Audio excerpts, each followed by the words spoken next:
Very highly professional.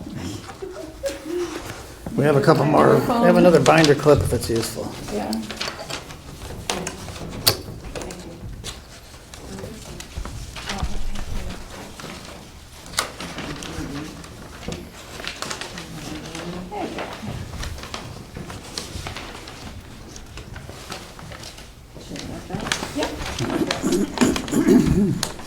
Thank you. So my name is Mona Mendebiron. I'm the adjacent property from 37 Mansfield. I submitted a letter that was in support of approval in part and denial in part.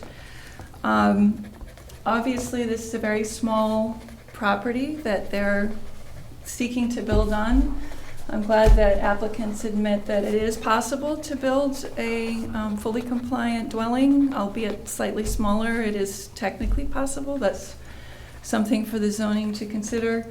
The reason why I support in part is just to try to be a good neighbor, to try to see them get the most house that they can about the small property that they have, as opposed to having to downsize to maybe a smaller dwelling in the buildable area of the lot, and also to try and support neighbors who would like to see something happen. That said, you know, something at the cost of safety and improving the compliance of the zoning is not acceptable.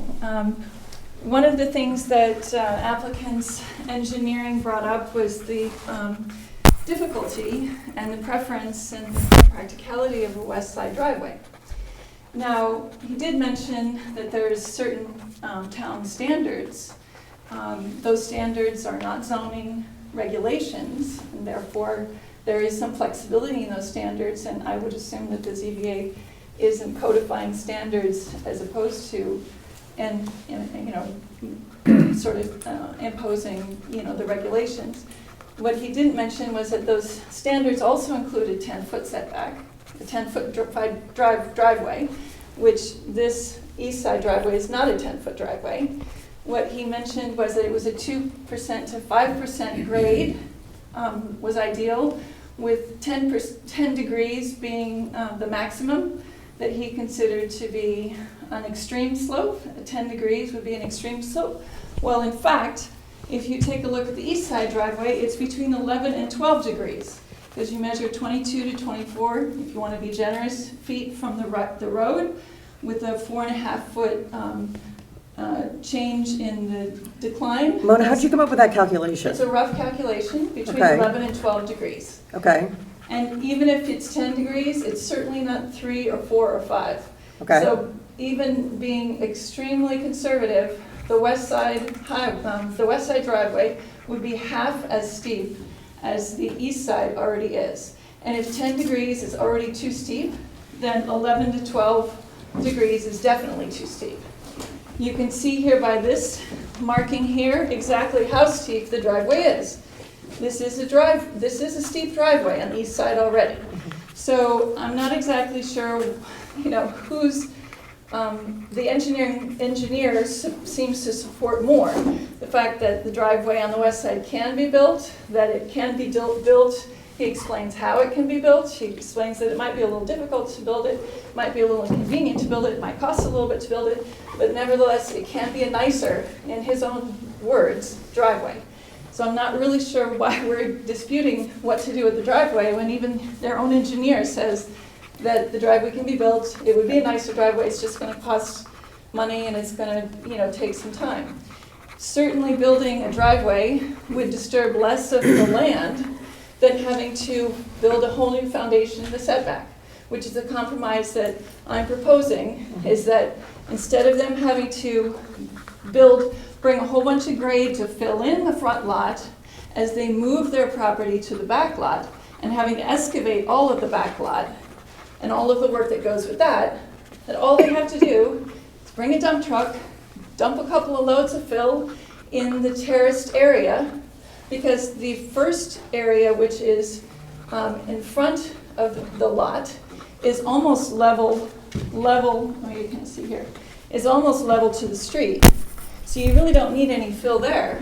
The only thing you need is the fill in this 7-foot section right here, because this is less than a 2-foot section, which is easy to slope off, you know. So you need some fill for this 7-foot section, you need some drainage, you need all the usual things that you need when you do any kind of build.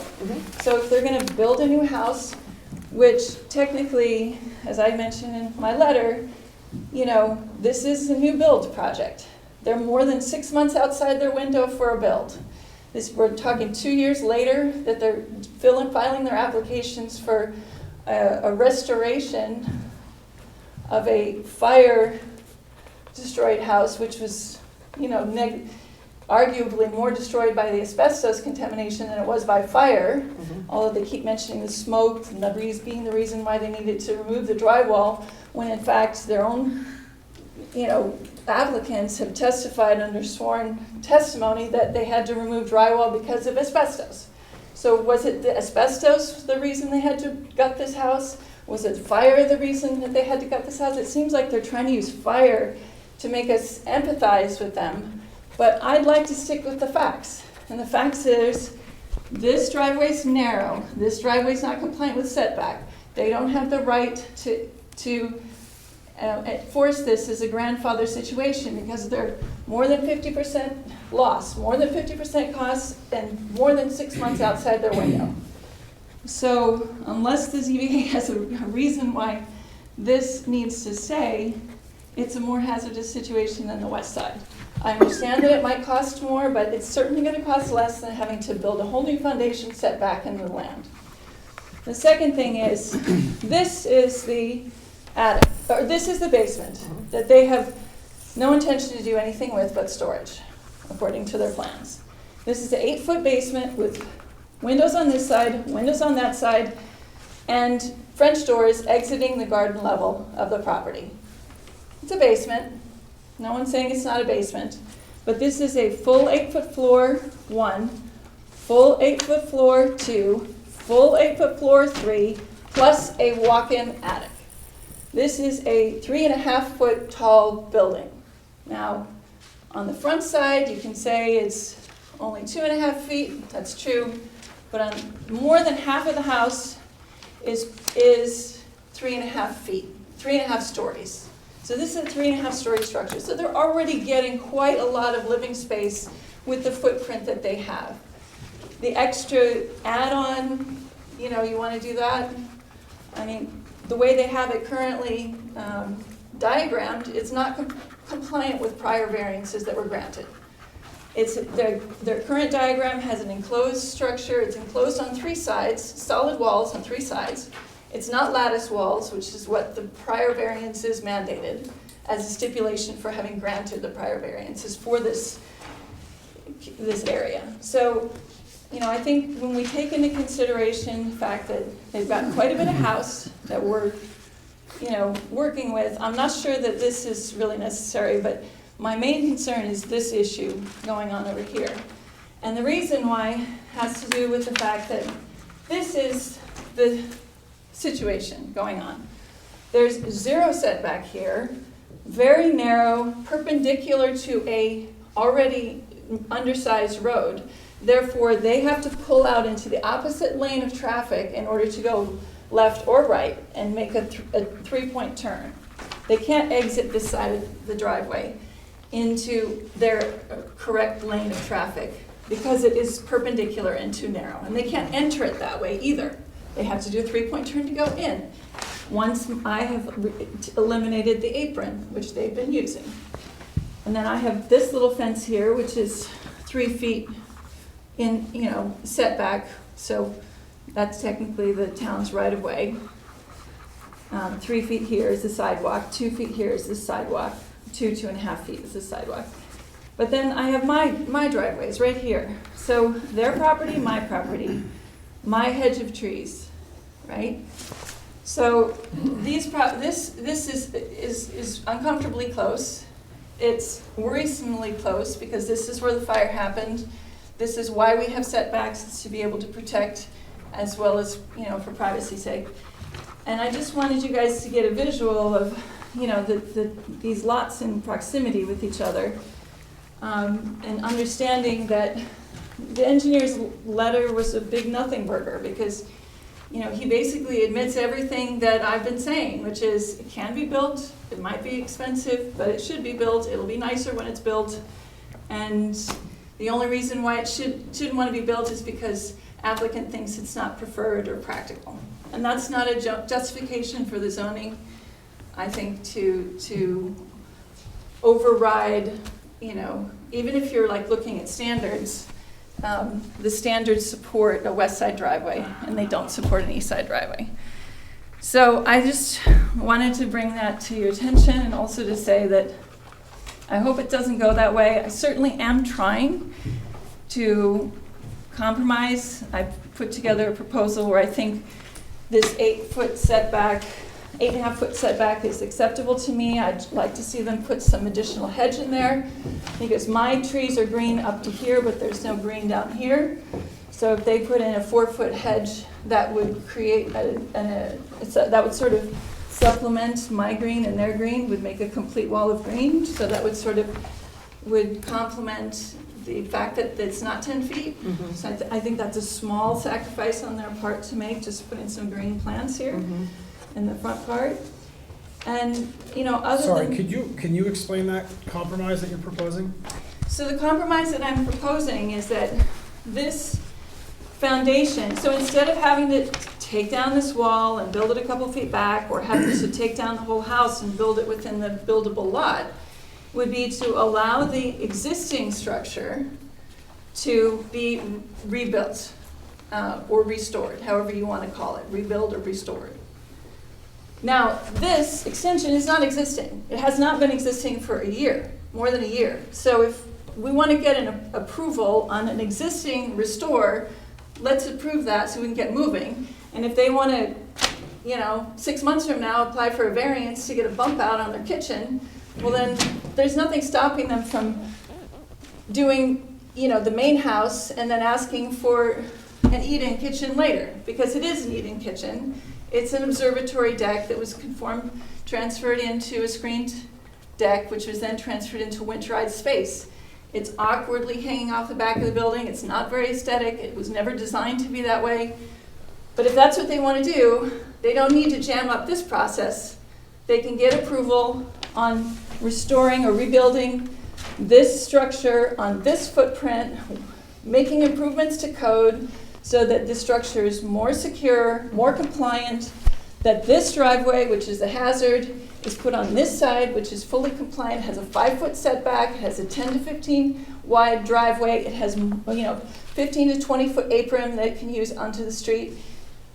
Easy in and out. And if they don't want to do it all wrapping all the way to the back, they can take Mr. Woodside's recommendation, the staff reports, and just do a pull-in driveway in the front with parking in the front, and they don't have to pull all the way down to the, no one's forcing them to make a driveway that goes all the way to the back of their property. They can use the back of their property as it was intended, which is backyard for children to play, and use the front of the property like they do all along Lakeside, which is driveway, garage, you pull in, you park. You don't need to drive all the way to the back of the house in order to park. Lots of people do it in Darien. John, were you asking about the trees she's proposing or everything? Well, I was just trying to get a flavor for the overall compromise. It sounds like your compromise is fix up the house, don't put the extension, move the driveway over to the other side. And please, Put some you screening. put in a little bit And extra screening. screening here in the front, because this property overlords my property. But My trees are not quite tall enough to screen all of it, but it's a 32-foot property. 32 feet measured from bottom to top, high. 32 feet high, tall property. 8.5 feet away from my property, so it's like coming at me like this. Now these trees are pretty tall, but they're not tall quite enough. And this house goes straight into my bedroom. Right? That was all pre-existing That's though, all when you bought your home. pre-existing, yeah. So that's not as relevant to me as if they were going to tear this down and redo something and exceed the height limit, that would be an issue, 100%. Yeah, and I didn't mention the 32 feet for any reason, like nobody's thinking about taking the roof down. I was just trying to say that in terms of adding a little bit of extra privacy, my trees aren't quite tall enough. Okay, And if I could have a little extra green here in the front, just to create a little bit more privacy, obviously. How would that help if there's a fence there now? Well, I do have to move this fence, and the reason why I have to move it is because this, as they've shown on their site plan, from about the middle of their dwelling to the corner, there's a pizza slice. Right. That's my property, which I have requested to move, but they've denied me access to be able to move it on my side. But So I have to you're figure out how to gonna- move you're it gonna without remove the going fence. onto their You're gonna property. remove the fence and you want them to put hedges at the, call it that height of the fence, because your trees are bare at the bottom. Yeah, So can I ask, as a practical thing, you do appreciate that, say we were to adopt your proposal, that one of the potential, I don't know, likely or how to quantify it, outcomes could be that the owners of the property say, you know what, it's not worth it for us. It's not worth us to spend the money to move the driveway. It's not worth us to restore the house if we can't have the bump out. We're gonna, we're done with this. We're gonna try to sell it. And then you'll have that eyesore sitting there for another year or whatever until someone else comes in and tries to come up with new plans and comes before this board or a different board or tries to tear it down and build a taller house. Yeah. You're prepared for that consequence? That's some of your Can other. I I, think she can had I to also buy it. add, can I also add to that if, let's say that path is followed, right? They get so fed up with what's going on that they find somebody to buy it. That person knocks the house down and they use the buildable pink box there. They can go, it looks like at least 5 feet higher than the existing building is now.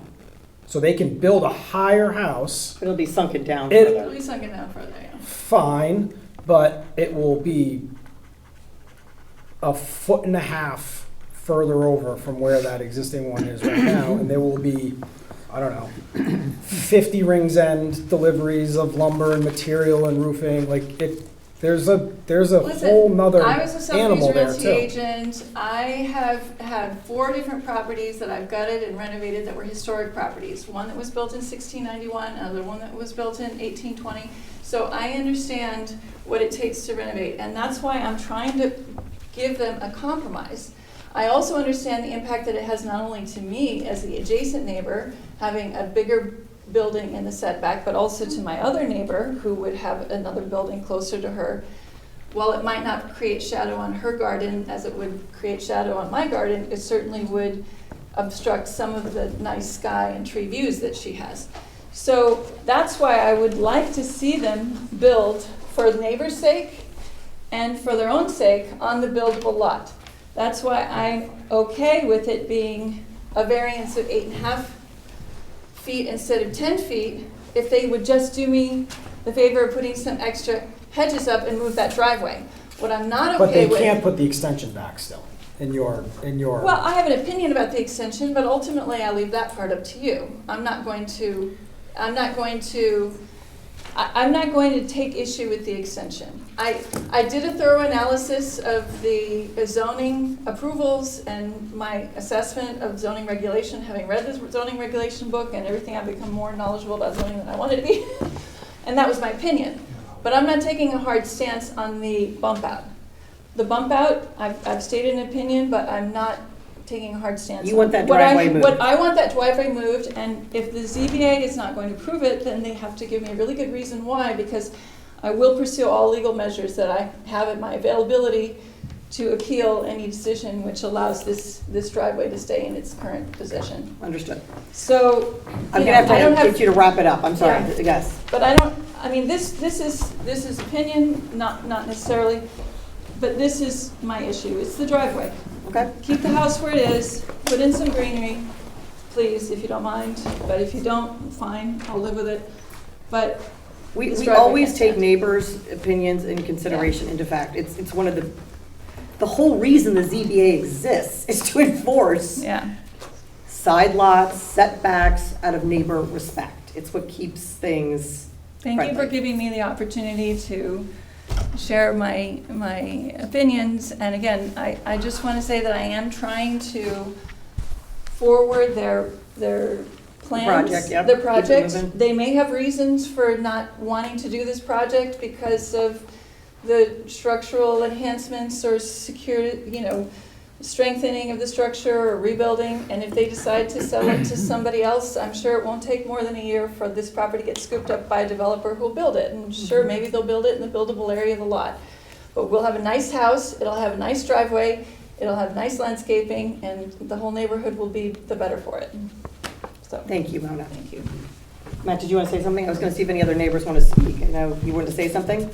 I don't have a whole lot more to say. Can you please could just come up and remind us who you are and then Sure. keep it as brief as you can? So Thank you. I'm Kimberly Young. I'm the owner of 35 Mansfield. My property is kitty corner to this particular property.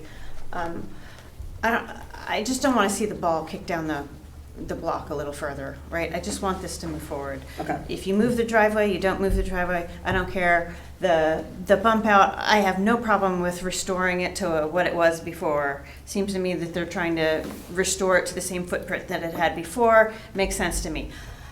The one thing that I heard that really concerns me is any proposal that would require these people to pull in and then back out. Mhm. I think that's an incredibly dangerous thing We to agree. choose to do, and I would not approve of that at all. Other than that, I will say, and Mona, God bless you, I love you, you're a great neighbor, but I would never take landscaping advice from her. So, that's all I have to say. So. Thank you for that bit of humor. Amy, do you want to readdress anything? And I assume the While you're engineer. thinking, can I ask you a question? Yes. Forget about the bump out. Mm-hmm. Because of the 50% rule, even if they want to restore this place, they need to get a variance, correct? Okay. Yes. And ask a question also while you're thinking. So I think the record on hardship is not super compelling. So the board would be looking for something else possibly to justify its decision. And one of the important things would be safety. And so the thing that in my head was the primary thing was the sidewalk. But the issue with crediting your client with that is there's an illegal encroachment right now that needs to be removed. And doing that is not something you should really get credit for. It's encroaching. So it's like we hope for something more specific to hang our hat on. So I guess the big question in the room, the big elephant in the room is, I read the letter that you submitted and the comments about the difficulty with the step down versus the gradual grade. I don't, no disrespect, credit the 11 to 12% measurement. I need something from an engineer or whatever. But how difficult and problematic and realistically would it be for your clients in practical terms to, if we were to mandate the movement of moving the driveway to the other side? So I guess I would say we would have, first of all, we would have to have it designed. We'd have to go to the Planning and Zoning Commission. We'd have to get a landfilling and regrading permit, so that's another 2 months, and they might reject it because of the negative impact on the neighbors. Now, and we'd have to put, on all likelihood, we'd have to put stormwater retention in for the new driveway. Is it, again, and I think that the engineer made that clear, it's not impossible, and I'm not going to try to claim that it is. But it will be difficult, and I do think that if a new driveway is being put in, you are required to comply with the town's regulations, so it would take up really a lot of the lot to, I will say, I don't know what the grade of the existing driveway is. Like many, existing driveways, it probably doesn't comply with today's code. I know we don't like having driveways right on the property line. We would like it to be wider, but but we would have to if we built a new driveway, and it would take up the whole lot. And we would definitely want to be able to go all the way down and turn around. That was one of the things I did just want to mention. There was a comment about just park in the front. We can't. That's against the zoning regulations to have parking in the front yard. You have to be behind the front yard setback. So You could put in a circular driveway? if you get behind the front yard setback, you can. Now, again, there are lots of houses with pre-existing conditions that are allowed to continue that way. Okay. And that's, basically that's what we're asking, is to allow this pre-existing condition to continue. There were variances granted previously for this house. We have said that we will make the front portico smaller, which does pull it back further from the front yard. We are trying to do some things, and our coverage is lower than the variance that had been issued previously for coverage. What's the coverage right now, the total? Is it 18%? No, it's over 20. Oh, it's over 20, Yes, but you're reducing it. but we're reducing it so that it was previously, sorry, this was in my other presentation. Let me see if I can. So it was, the variance that we had previously was for 20.75. It was, before that back part was taken off, the coverage was 20.57, and our proposed is 20.29. So it's not major. I'm not going to try to, but it is lower than the variance that had been granted previously. Okay, great. Did the engineer come to speak about the driveway? No, I Okay, didn't ask just him to submitted come. the I just had him submit the Okay. Anybody? Please. Woody? I don't know where to start, but let's talk about this driveway. We have an engineer that submitted a report that's frankly false. It's just not accurate. It claims that the subdivision regulation standards somehow apply to the possibility of building another driveway, and they don't. They don't require people that want to move their driveway to do something at 2% slope or fill in or anything else. Our commission doesn't really like to look at simple things like replacing a driveway, and there's not that much fill that would really be needed to do this. The terraced things could be easily shaped up just like the other side. You could take out the pavement on the other side and balance out the impervious surface, so you probably wouldn't even need new drainage. It's So, just not accurate. I guess, If you'd really like to, know more about that, we should continue the hearing and get another engineer or consulting engineer to help us to review that. We do that on occasion, but you have a pretty strong professional opinion here that the applicant's taking and running with, but I don't see it. are you saying that you don't think to put they're applying a regulation that's incorrect and they wouldn't have to go to planning and zoning and take another 2 months? Because I think everybody's Correct. interest is to get Correct. this thing. He's citing But the it can just be subdivision done. regulations. If they were establishing a new building lot, there are some standards and there's some practices. It should be relatively flat as it joins the road and then a minimal pitch thereafter. That doesn't apply to a circumstance like this where you're just simply removing from this side and hopefully putting it in a little better, safer place. So for some reason, we have this glitch. But you could stipulate something to the effect that they need to do this and they need to have an engineered plan. We could see exactly what grading and drainage and retaining walls might be needed, but there's a way to stipulate past that. The existing driveway, I'm flabbergasted, I told Amy this a couple times. I'm flabbergasted that the owners don't want to step forward themselves and replace this driveway. It's terrible. You really can't even turn into it safely going in the direction toward Mansfield Avenue. You got to pull out to the other lane, as Mr. Barron pointed out. So if I was the owner, that's the first thing I would want to do is to improve that. And future owners, it would be beneficial for it too. So, like I said, if you really want to get another professional opinion, we'd have to leave the hearing open and continue. But We could start deliberations and then continue, you could do that too, yeah. or just continue. We have to decide whether to continue the hearing or close it tonight to get more information from another Can I just ask consultant. Amy, what are your thoughts on what Woody says, which is you don't need to go to planning and zoning, you don't need to worry about drainage, you can just move it, put some fill in and move it? If you change the grade within 15 feet of a property line, you have to get a special permit from planning. And you don't have to do that. You really don't have to do that. Have you seen it? Have you walked it? Have you walked that side of the property? Yes. I mean, there's. Why would you need to fill?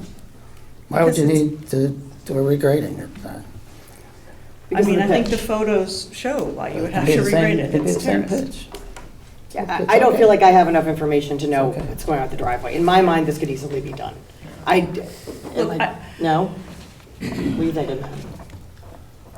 I mean, this isn't deliberations yet. No, but- Yeah, I agree. I mean, I think that, look, if the board wants to make it a condition of approval that we move the driveway, like I said, I have not, stated that it's impossible. No. But it will be difficult. We think that currently, the driveway is a little bit hard to turn into because there are, the apron of the driveway, once you got onto town property, is crossing over towards 37 Mansfield. Once that stone wall is down, we can have an apron going out the other way. I have gone in and out this driveway. I'm not gonna, again, none of the driveways on that whole road are ideal. Yeah. I'm not, but did not have any issues with getting in and out. I didn't have to do a 3-point turn. Okay, no one else on the roadway is asking for a significant variance from what the plain language of the zoning regulation says. So, I mean, what I'd say is, just reading tea leaves, it sounds like if this hearing gets closed, there's gonna be a stipulation to move the driveway to the west side. So I think it's more a question for you. Are you comfortable with that, or would you prefer a continuance and you can provide additional information as to why you think what Woody said is not accurate? Can I just be given 1 Confirm, minute? sure.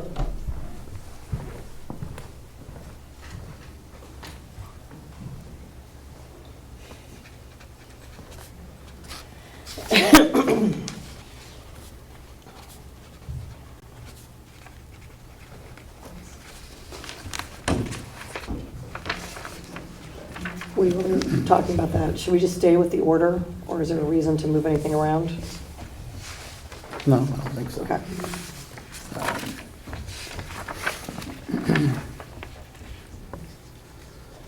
Then move on to Giovanni's. Yeah. Oh, no, Wilder. I'm sorry, Wilder goes next. Good Wives, yes, okay. On deck is Good Wives, 81 Good Wives River.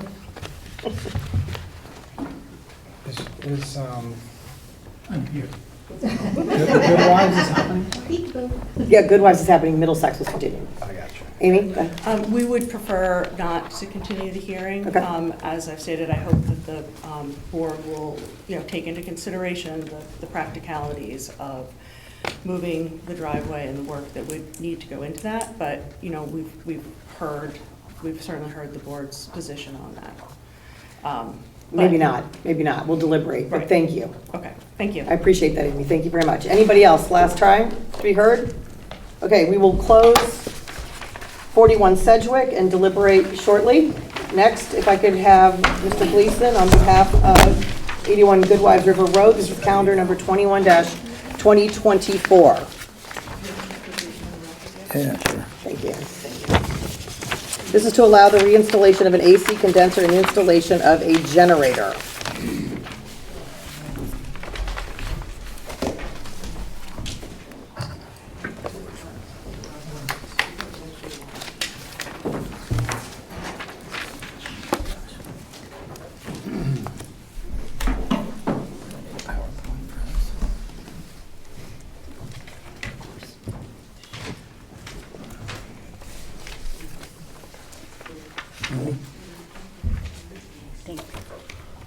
Thank you. We're going to deliberate tonight, Amy. That's our hope, yeah. Thanks. Be brief. Thank you, Mr. Gleason. I wouldn't necessarily put brief in the same sense with you, but okay, go. So, I represent Ross Cicero, who owns the property at 81 Good Wives River Road. The slides you have in front of you, we don't have that up, but you can see this.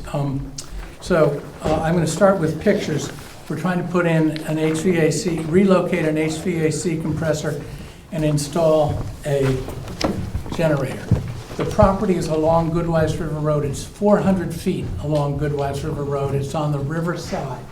And I'm looking, this here is where we're going to put the buried propane tank. It's 125 feet from the north end of the property. And this is looking up, that's the top end of Gorham's Pond. We're down from the bridge. But then you come around, and this is looking at, this is Good Wives River Road. there's these stone pillars, brick pillars, and now we're looking from the brick pillars south. This is Gorham's Pond on the right, and the house is down here. So our propane tank that is buried is way out here. And we've got, and the reason is we've got a septic field in here. So it's a little nuts.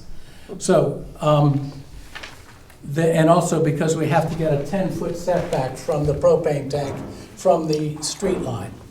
This is the front of the house. This is on our property, the fence, but it's 6.5 feet from the far corner of the house to the property line. We have a little fence here that does an enclosure for garbage and stuff like that.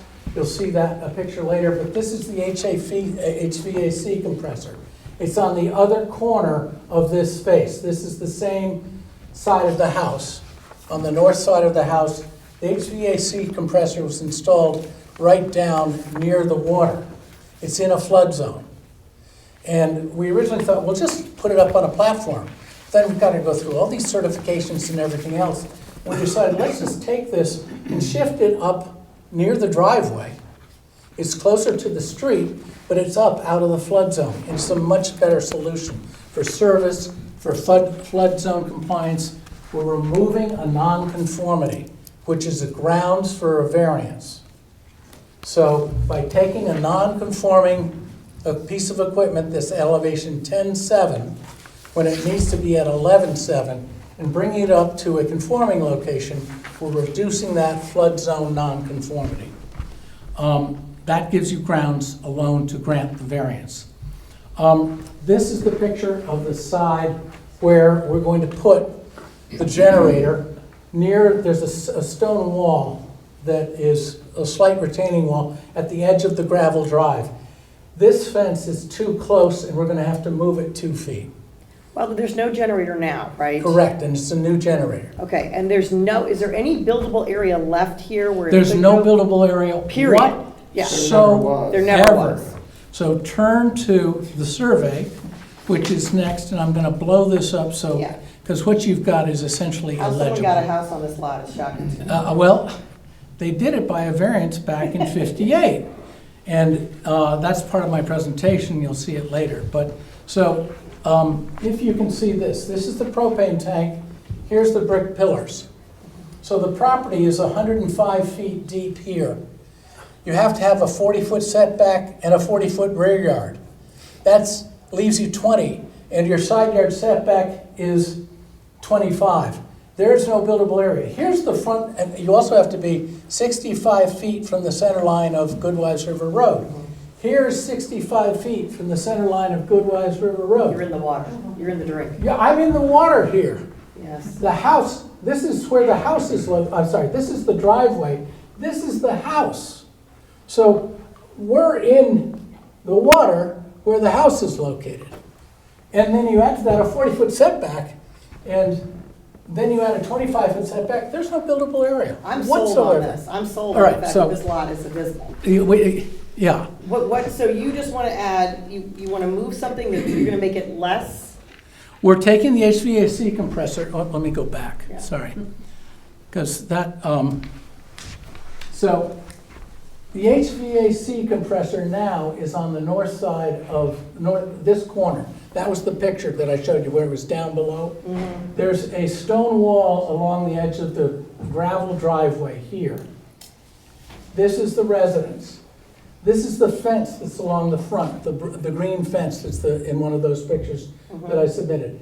What we're doing is taking the HVAC compressor from this area here, right down near the water, and moving it into the center on the north side of the house. And that doesn't require a platform to be built? No, well, we're just gonna put a 4-inch concrete pad down. And because it's above the flood zone, we're just gonna make sure it's level and plunk it down, and we're done. And that's going to be 12.7 feet from the property line. But the house is 6.5. Okay. So we're gonna be behind the house, and then we're proposing a generator here. It's a 3-foot by 5-foot generator pad, and we've oriented it in a north-south direction parallel to the river. And that will be located 18.7 feet from the property line. Do you need a variance to put that close to the house? I'm sorry? Do you need a, can you put the generator that close to the structure as well? Oh, we've looked at the specs. We can put it 18 inches from the house, and it has to have 3 feet of clearance around the other sides, and it can't be more than, it has to be at least 5 feet from a window. And we checked that out, and I don't have pictures of it, but actually I can go back to the pictures, but we meet, there's no problem with that. But Wilder, when something's this close to the water, we have to have a professional, Woody, right, a professional plan submitted? Is there a professional plan in the works or anything? What do you mean, a plan? We have to have, anything is near the flood zone, we have to have a We're out of, professional no, we sketch. have something in the flood zone, we're taking it out. Okay. So we're going from elevation 11.7, 10.7 here, we're now up at elevation 14, 15. The flood zone is elevation 10.7. Is that right? Yes, I thought the they flood- do it in That's right. tenths of a foot when you get up in Gorham's Okay. Pond North. They did that in 2013. But you're correct. If the equipment was in the flood zone, they would need a professionally designed platform Okay. to set it up on. So it And that comment is based upon our original plan, which was Okay. to lift it in place. In place, but now you're By going to taking move it it. out, Okay. I avoid the cost of the professional, Yep. and I get to put it in a much safer, more accessible place for service. It was, so that's what we're doing here. And then we're gonna move the stone, it's not part of the variance. Yeah, but well, we're we gonna move that should have in. said that in the beginning, that there was a revision of where the AC is, so. Yeah. Okay, I mean, sorry, that's what I It's should just say. after Okay. report a couple months ago was superseded. We've been Okay. at this, this is a Better, second let's put it that iteration, way. and it's a better plan. Okay, So, so in terms of, I think that covers the survey, and let me reduce this down. This is the variance that was granted in 1958, and you can see, if you go to page 2, at the bottom, this is the second page of it. Now therefore be it resolved that a variance be granted to make legal the conversion of the existing garage in 1958 to a dwelling.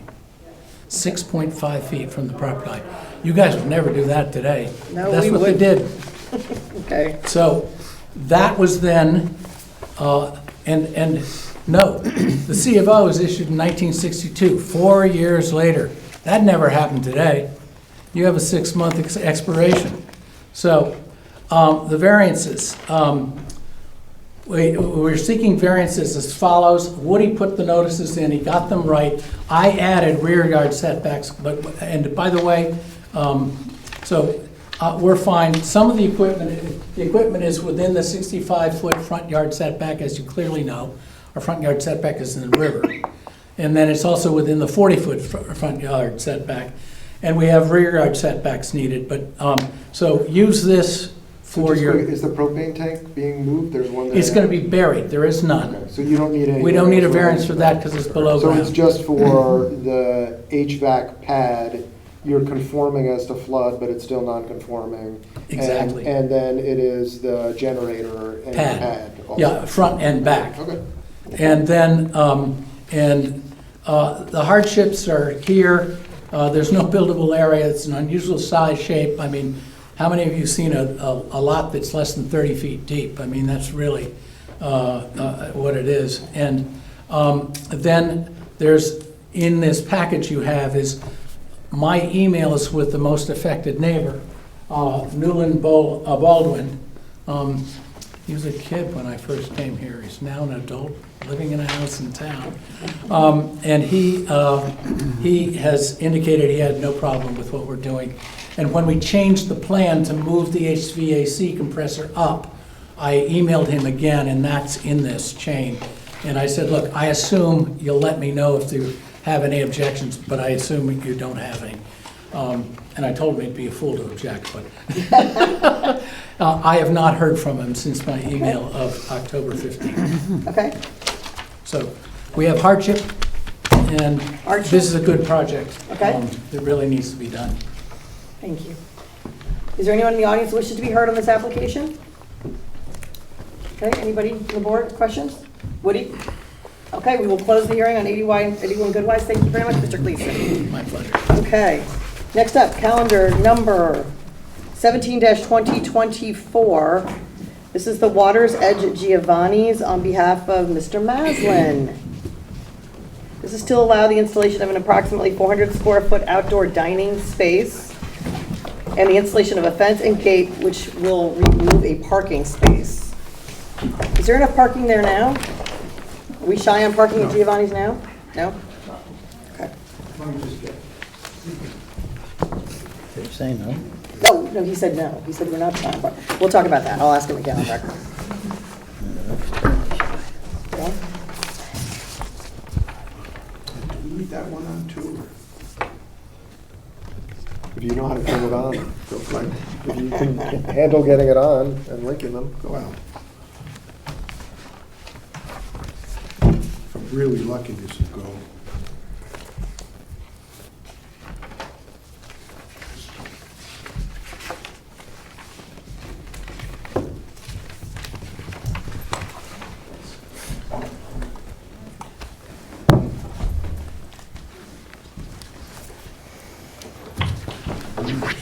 Standing right in front of it.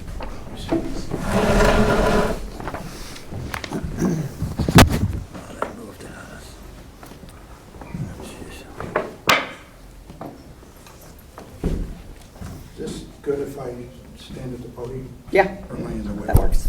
No, I'm gonna do it. Okay. Okay. State your name. Robert Maslin, attorney for the applicant. And here we are. Okay. With me this evening are Sal and Joanne from the restaurant in La Taraca. First question, I think, was, are we short on parking? Yes. I don't know if anybody's ever really done the calculation. It's been a non-conforming situation for a long, 1870-something, I think, is when this first started. And if you're old enough, you might remember Twin Faces East. That's my earliest recollection of this property. Yeah, I saw the history. There's been a lot of Yeah. things there. Yeah. So it's been legally non-conforming in use. And when, the way they operate now, there's valet parking. When there's events and it gets filled up, there's valet parking off-site. So parking's really not, it's managed. So it's really not a situation where you have people with no place to park. Okay. There's a regular valet system set up, and it's been that way for a while. Okay, so we started off with one or two extra tables, and by the time we got done through an approval with ARB, we were down one table, one or two, so we are at 36. I think there's a typographical error in the ARB approval certificate because it says 35, but all the plans show 9 tables with 4 seats at each table. So I think that's just a typo. Okay. The surface is 400 plus or minus square feet.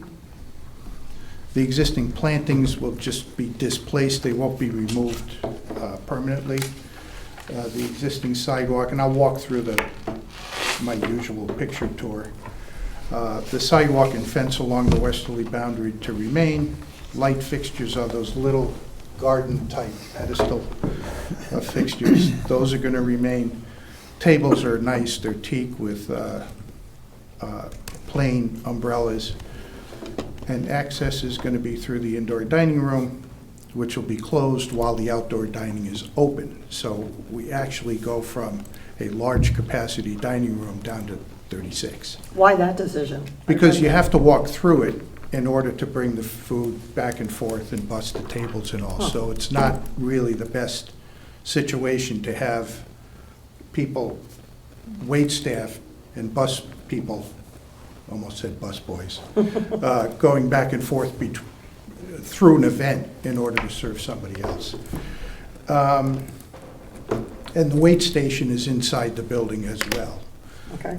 One of the reasons, and probably the primary reason for the reduction in the seating, is ADA compliance, because you need space between the tables for wheelchair access. So here's a survey showing the front of the building. Building here, post road here. This is the area we're talking about. Now, the boundary is along here. So there's quite a bit of space in the state right-of-way that they really can't do anything with in terms of activities. It's for access, vehicular access in and out, and whatever landscaping the state will allow. And I did kind of an enlargement here if we need to really get into particulars. And here's the photo tour. The existing, and these were taken back in, I had the date, June 24th. So because we're in the fall season now, some of the vegetation looks a little different, but that's seasonal. This is the front of the building, the canopy. The outdoor dining is over here. These two little things here are the heating units for outside. There's a door in here that will be used to access the outdoor dining space. This is another shot of the same thing turned a little bit to the right.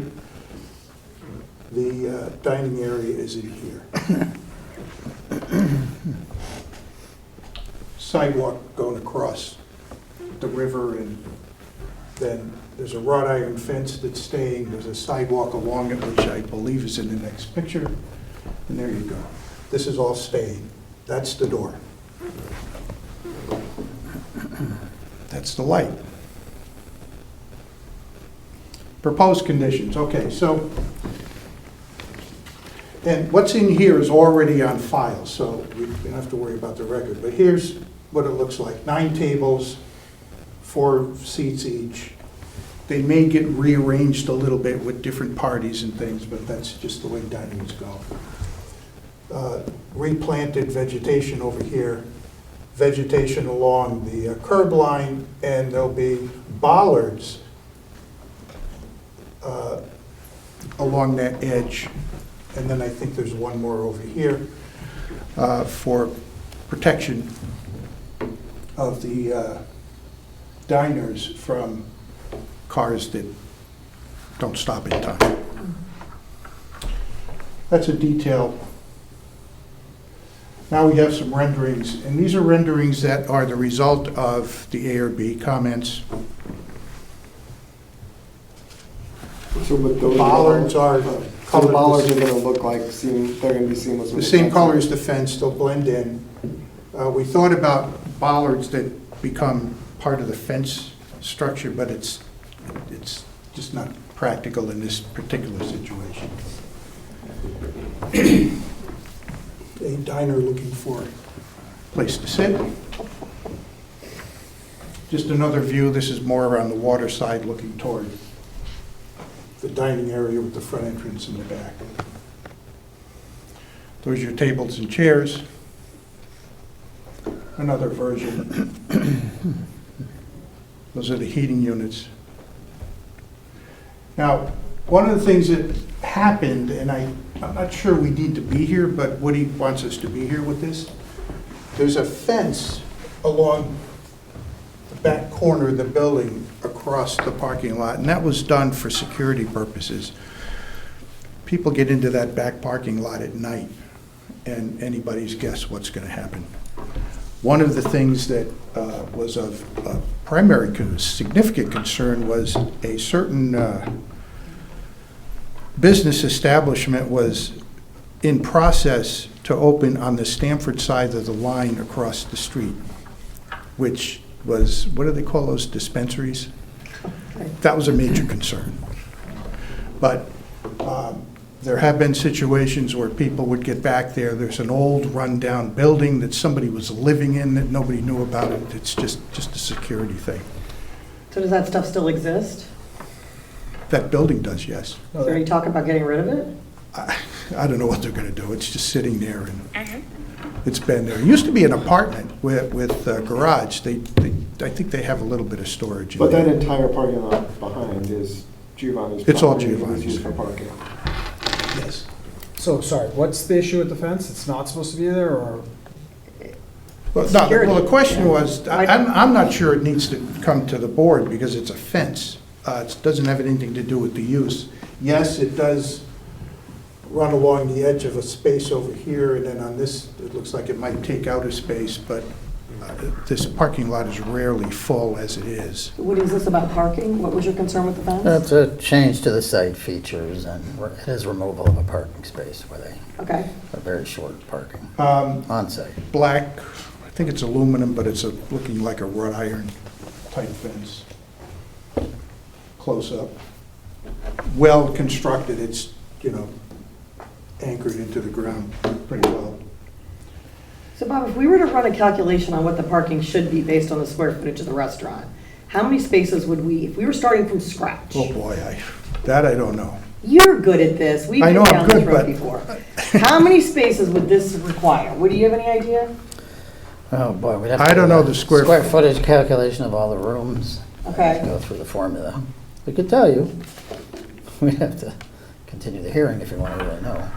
I don't know. I'm just throwing it out. Sacrifice. I just have Sacrificing a one part. feeling that, based on what I see and based on how things used to be, and I went to Twin Faces once or twice, it's never, since there were parking regulations in effect in Darien, I don't think it ever had enough parking spaces for the square footage.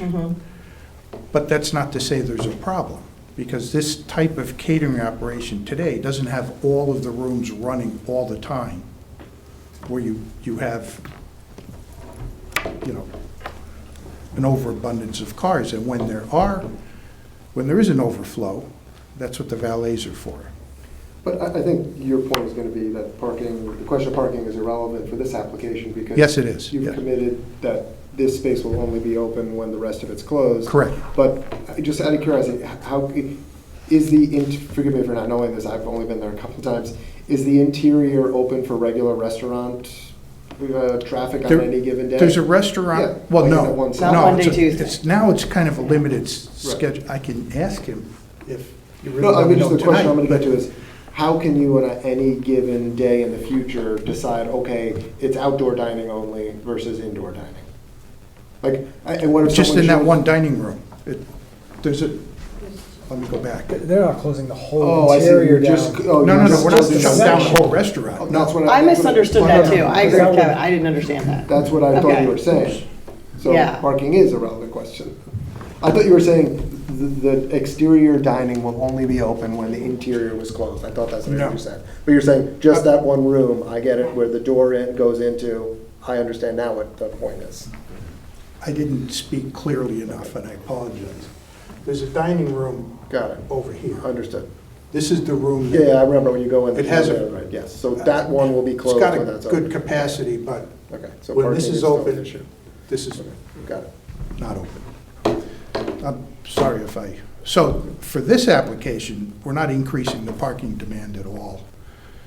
In fact, it's not even an intensification of the use, because when it's open, the capacity of the whole restaurant reduces because of the amount of capacity in that room. Theoretically, but you could also have a scenario where people are like, oh, wow, it's really nice to go sit outside. People who may not otherwise have gone there, so that dining room would have been empty, might now come while Increases the there's intensity. events going on otherwise. So I wouldn't say it's an absolute Well, accurate statement that. it couldn't I lead to mean, an- people can go out, the restaurants, they do it all the time, go out and have a cigarette. That's, because you can't smoke inside. You can't smoke inside. But I know what you're saying. They'll manage it that way. And, if the inside's open, the outside's closed. That's just the way it's going to be. I suppose if somebody is going to go sit, get some fresh air, get out of the crowd, they could probably do that, but they could do that in the front, in the back. They can go out for a walk, they could go stand by the door. I don't think it would be one of those things where the existence of it is going to invite people to go out and then add to the capacity of the whole restaurant. So why are you in front of us? Because, I guess that's the way it is. When there's been significant changes over the years, and I don't know why we're here either, but over the years, when there have been changes to the site, the custom and the practice has been, because it's a non-conforming use, Right. come to ZBA. Now, I don't know if Ray Nurmi started this, but Ray is Jeremy's predecessor from many years ago. But it's, I mean, this is a fixture in town. It's kind of, everybody knows Giovanni's. And because it's non-conforming, changes to the facade, changes to the entryway, changes in the rooms, the ballroom, they've all been to ZBA in one form or another. In some cases, historically, there's been a cease and desist order because things were done without going to Dave Keating or to a board. It's ended up in court. The biggest case was one that involved one of the dining rooms that was being finished, and the Giovanni then ended up in a pickle with Dave Keating. He issued a cease and desist order, and that went through litigation over an appeal of a cease and desist order, not over an application for an approval of something, which is not what you usually see here. And the court ruled in Giovanni's favor. In essence, you don't need to go to the board, and the cease and desist order was voided. And they finished the project based on zoning and building permits. So you just want But to make we're a change here to a because this has been non-conforming the lot. custom. Yeah. Right. You know, it's been customary to come here. But I assume like the impervious surface and all of that stuff is all being vetted through planning and zoning and not us? That's the problem, Bart. It's always been here. Yeah. I think there was one time when something on the site went to planning and zoning, Okay. and it was something unique to planning and zoning, like, I don't know, flood or something. But it didn't have to do with the use. I'm trying to figure out what I should be Everything's come concerned here. about here. I guess Because theoretically, they could be intensifying. the use of the property non- without enough conforming use, parking. but in terms of that intensifying or not, how many seats are in the interior portion of the restaurant that will Boy, I be think closed when this is open? It's over 50, I think it's. It's over 50 anyway. You actually have to come up if you want to help talk, you can do that, thank you. Because I get what Kevin is saying, he's right. Like, if there's a chance that this is an addition to what's already being used, this does dramatically increase we hope it increases the intensity of use, that's the whole point of doing it. So, just to clarify. Tell me your name, I'm sorry. I'm Joanne Lataraka. So just to clarify, the dining room is to the right. Mm-hmm. And the room that we're not using is usually a banquet room. It's not a dining room, it's our banquet room, and that's on the left. So when you walk in, there's the lobby, so one is on one side and one is on the other. And so the one that's on the left is got the doorway that would go to the front near the water, where we're proposing to do this outdoor dining. So that room gets divided into two pieces. There's what we call Holly Pond, A and B, okay? So half of that room, because it's divided, would not be able to be in use because we would be using it, our POS system would be there, our bus station would be there, and the waiters would be going in and out through the lobby, through that room, outside, because if not, we're going under the canopy, and that just And is doesn't that work. Holly Pond A or B? B, And how many seats can you fit in Holly Pond B? 60. 60. I think I might have put 75. I think you know what, again, it depends if we're doing it as a sit-down individuals, if it's a station, if it's classroom style, you know, the fire marshal has it broken down into different. So it's anywhere from 60 to 75. Is there a scenario where Holly Pond B is closed, outdoor area is open, the whole rest of your facility is filled because there's a big event, and you're using the outdoor area for cocktails, something like that also? From your lips to God's ears, I hope we get to that scenario, but it's a logistic thing, you know, again, I have to make sure I have staff, I have to make sure the kitchen can handle it. What Bob was saying as far as the valets, we have contracts with the buildings across next door that we could park there on the weekends. So, you know, can it happen? I hope so at some point, but I'm not sure it ever will again.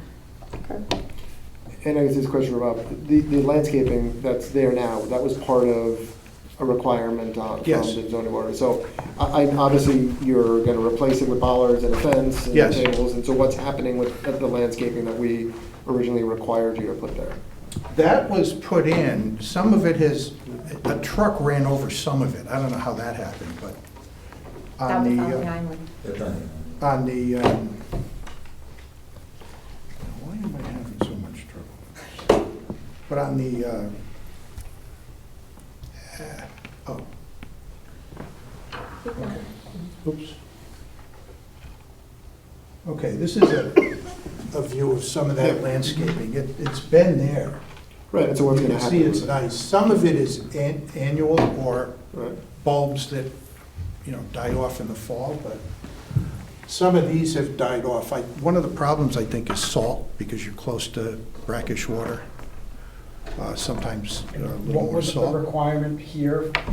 Why did we have the requirement to put that in previously? Because they got a variance for something with the driveway and. I can't Yes, remember. canopy. yeah, it had to do with the Canopy, right. canopy and the And so we entrance. said, fine, and our stipulation was, put in these nice plantings or whatever. In the front island area. Yeah, to get Yeah. something in return, and now, well, not just the You front can island. see part of it. Yeah, I can see Right. it here. Yeah. Then that's, I guess, where the truck ran over, but I think part of our stipulation was also that over Right. here, and they're now gonna remove a bunch of that and put in what may be as nice or nicer because they don't die, I don't know. I just wanna hear your commentary on what's happening with the landscaping that was previously required by us and how what you're proposing is equal or better or whatever. In June, this is what it looked like. Right. And I think this is a Nice-ish, pretty yeah. good landscaping. And you're gonna remove that now. Right, The that's where part, the pavers the and part the for fencing and all for that the is. dining, yes, but it'll be relocated to beef up the That's other. my question, like, it's being relocated where and what's it beefing up? In front of the fence. Oops, let me go. Was there a plan submitted to ARB with the Yeah, architectural ARB drawings? Okay. has it, so there's. Right in here. Oh, okay, here, yeah. So there's taller, well, not really Here. tall grasses, but grasses and The- other all going in front of the fence. Okay. Here, and then there's plantings along here. This island is where the truck backed over, and those have been replaced, but you can never really match exactly size-wise. Boxwoods come and they grow and they eventually get to the same height. But I think that's been done, hasn't it? And is this meant to be warm, I know I saw heat lamps, is this meant to be warm weather only, or what happens Pretty in the much, winter with that? when it gets a little cool, the heating units a little bit. Yeah, my staff doesn't want to go outside. Yeah, when it's so- cold. Now, just on the question of intensification, when it comes to non-conforming uses, there are two terms, expansion and intensification. Intensification is allowed under the zoning laws, and an intensification involves no change in the nature of the use. It's a restaurant before, it's a restaurant after. There's no enlargement of the building. So that would constitute an enlargement or an expansion. In this case, the intensity or intensification is actually negative, because when this is open, fewer people are going to be dining inside, or at least the capacity is going to be down. Theoretically. So we're really, I think the worst way to look at it is it's a break even on intensity.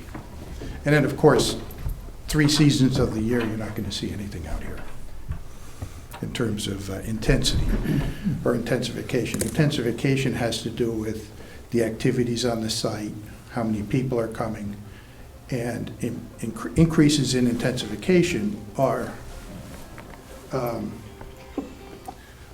allowed. That was my son, he calls me once in a while. So your view is, put aside the planting and setbacks, you could, even though the use is not allowed, you could put 100, put aside parking, you could put 100 seats in there. Intensification is not a problem, we're allowed to intensify. Well, if it turns into a completely outdoor operation, I think you could make an argument that, hey, that, beyond a certain point, you're changing the nature of it to an outdoor food operation, which is not the same as a sit-down dinner place, like or a catering hall indoors like this. What do you? I think, Barb, I think you know what this is about. Can I, It's my son. I don't know. Oh, I'll tell you later. can I ask your opinion here about expansion? Would you say this is an expansion of the non-conforming use, occupying more of the site with tables and chairs? I didn't quite hear you. Is this an expansion of the No. non-conforming? You said it's not an intensification, but is it an expansion? No, because there's no enlargement of the building. And because it's replacing an existing use. The outdoor replaces part of the indoor. Well, I guess on a case-by-case basis. When it's out, open outside, Part of indoors is shut down. part of indoors is shut down, so. Can I just Yeah. clarify on that? So I got confused. Holly Pond A, Holly Pond B. Holly Pond B is the one that would be closed if the Yes. outdoor. That's correct. Okay, and Holly Pond B is 60 seats? 60 It to depends on the 75. arrangement, 60 to 60 to 75 in Got it. that ballpark. Is this area always intended to have tables for food, for seating, or are there scenarios where there's no tables out there and there's a big party out there? What do you mean? This new, When it's open, when it's in operation? the ARB drawing show 9 tables of 4 people. Right. Is that the only scenario that can Well, happen out there, or can all those tables go away and there's a wedding party and people are out there and there's more than 36 people there? I'll let the director come up and, We're intending to use it as a dining room, not as a cocktail area that you would, like, if you had an event and you wanted to have a cocktail party and you were going out there with drinks and all that, in the winter or in the months, like now in November, that we had gorgeous days, if you came for dinner and you went outside to have a cigarette, right now you technically go out with your drink and have your cigarette. If they go out there, because now the fence will still be up, the plantings will still be up, that's not gonna be going anywhere. We might put the tables away, I'm not even sure where we would put them, or if, I really haven't thought that through. But if somebody goes out there, am I putting music out there? No. Am I sending it out as a cocktail party room? No. That's not what we're planning on doing. Does this approval here, I guess maybe I should ask this differently. Who dictates how many people are allowed to be out on that space? fire marshal. Yeah. Fire marshal. Okay. Well, and you could also, you could set limits on things. But then some We had stipulations. something from the fire marshal. Well, along that, there's a couple of things going on. There is something for the fire One marshal, was- yes. One of the things is the ADA. So you can't pack too many tables in. You can limit the size of the patio that the tables go on, right? So now you got approximately 400 square feet. You can only put so many tables, and that's limited by the separation requirement for ADA. So you do wind up with limitations that way. Right now, we're working on 36. As I said, I think the 35 is a typo in the ARB So John, we would just stipulate approval, only limitations on what I'm because, thinking. So what are you asking for? Some sort of Approval. Well, yeah, but I get that. But are you asking for some sort of determination that this isn't the expansion of the gross usable floor area? Are you asking for some sort of variance related to We the don't- expansion and parking? What are you asking for? we don't need the variance because it's already non-conforming. We just need an approval, and implicit in the approval would be, Well, we do one of two things. In We- essence We of- give zoning determinations and we grant variances. So you need to be more specific than, we need you to just say yes. Like, I don't know what motion. well, we don't need the variance. So it would be an approval of Change in use this of change to zone. the site. Like, so Woody, is it an And- approval of an amendment to our previous variance?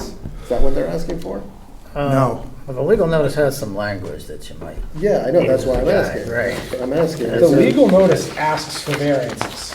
And, or other stuff. That's why I'm That's a asking. good point. That's a really good point, yes. So That's not really what he's asking for. That's why I'm confused. amendment, enlargement, or intensification of a non-conforming use, I think that's pretty clear, although he denies it's intensification. It is a change, it's an amendment of the property and the property features. Does he have gross usable floor area without additional parking? If you condition that they have to close that Holly Room B, you can say, okay, there's a balance or something there. And as far as the fence, if you accept that they, Well, so this section 381 to 387, where it says amendment, enlargement, and/or intensification of a non-conforming use, is that a provision that says you cannot amend, enlarge, or intensify a non-conforming use? right, And then in section 904 says you cannot expand the gross usable floor area without additional parking. it's basically a parking requirements based on floor area. As Barb asked before, we'd have to do a pretty A parking space. detailed That's what I'm saying. calculation. So I think that what was being requested is a determination that they are not enlarging the intensification, and determination that they are not expanding the gross usable floor area, or a variance if we find the answer to those first two things is yes. I think the words "if necessary" are in the legal notice, so that I think covers, if you decided we needed a variance, it would be noticed and everything, but, and I didn't request it in the item K. It requests, if necessary. It could be phrased in the It just resolution. It frames it in terms "if necessary," and that's really, we do that quite a bit on site plan applications and special permits where there may be a question whether a specific permit is necessary. It happens in grading and filling situations of planning and zoning. Same here, we may need a variance or we may not. But as I have explained, this is really not an expansion of a non-conforming use. It's, if anything, an intensification, because it just adds a little dining area But to a the test is restaurant not- that's already in but existence. I get that, but the test is not, the question is not, is it an expansion of a non-conforming use? It is it an expansion of the gross usable floor area without additional parking? Right? That, at least from what I'm reading in the public notice, under section 904 of the zoning code. Parking is not, it's not really an issue because we're, Swapping out. No, I get your argument. You're Yeah, saying you it's know. not an expansion of the gross usable floor area because Right. you're closing this other thing and so parking is irrelevant. I understand your point. and the square footage rule in cases involving non-conforming uses doesn't apply when you're not changing the use. The use is the same.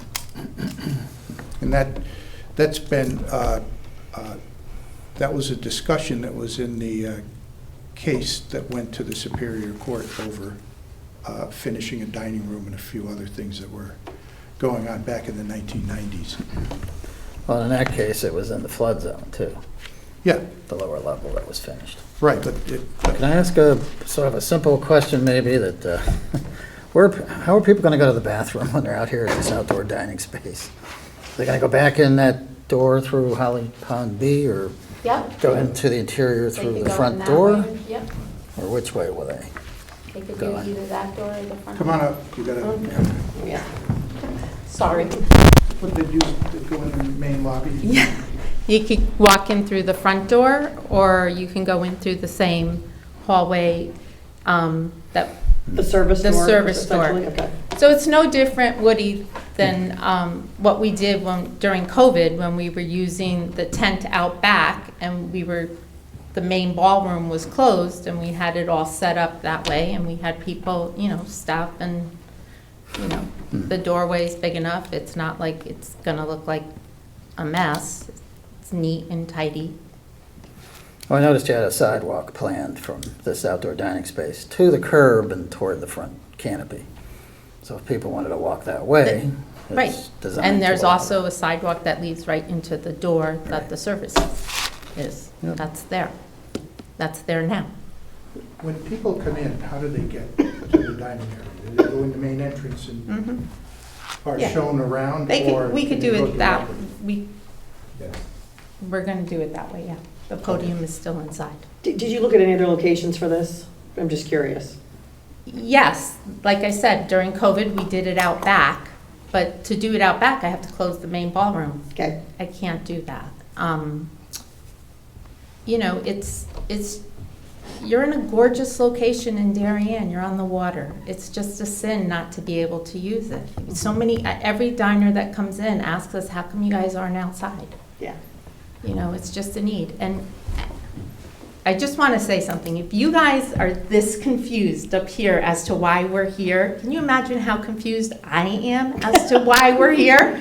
I pull my hair, I'm like, I just don't understand. So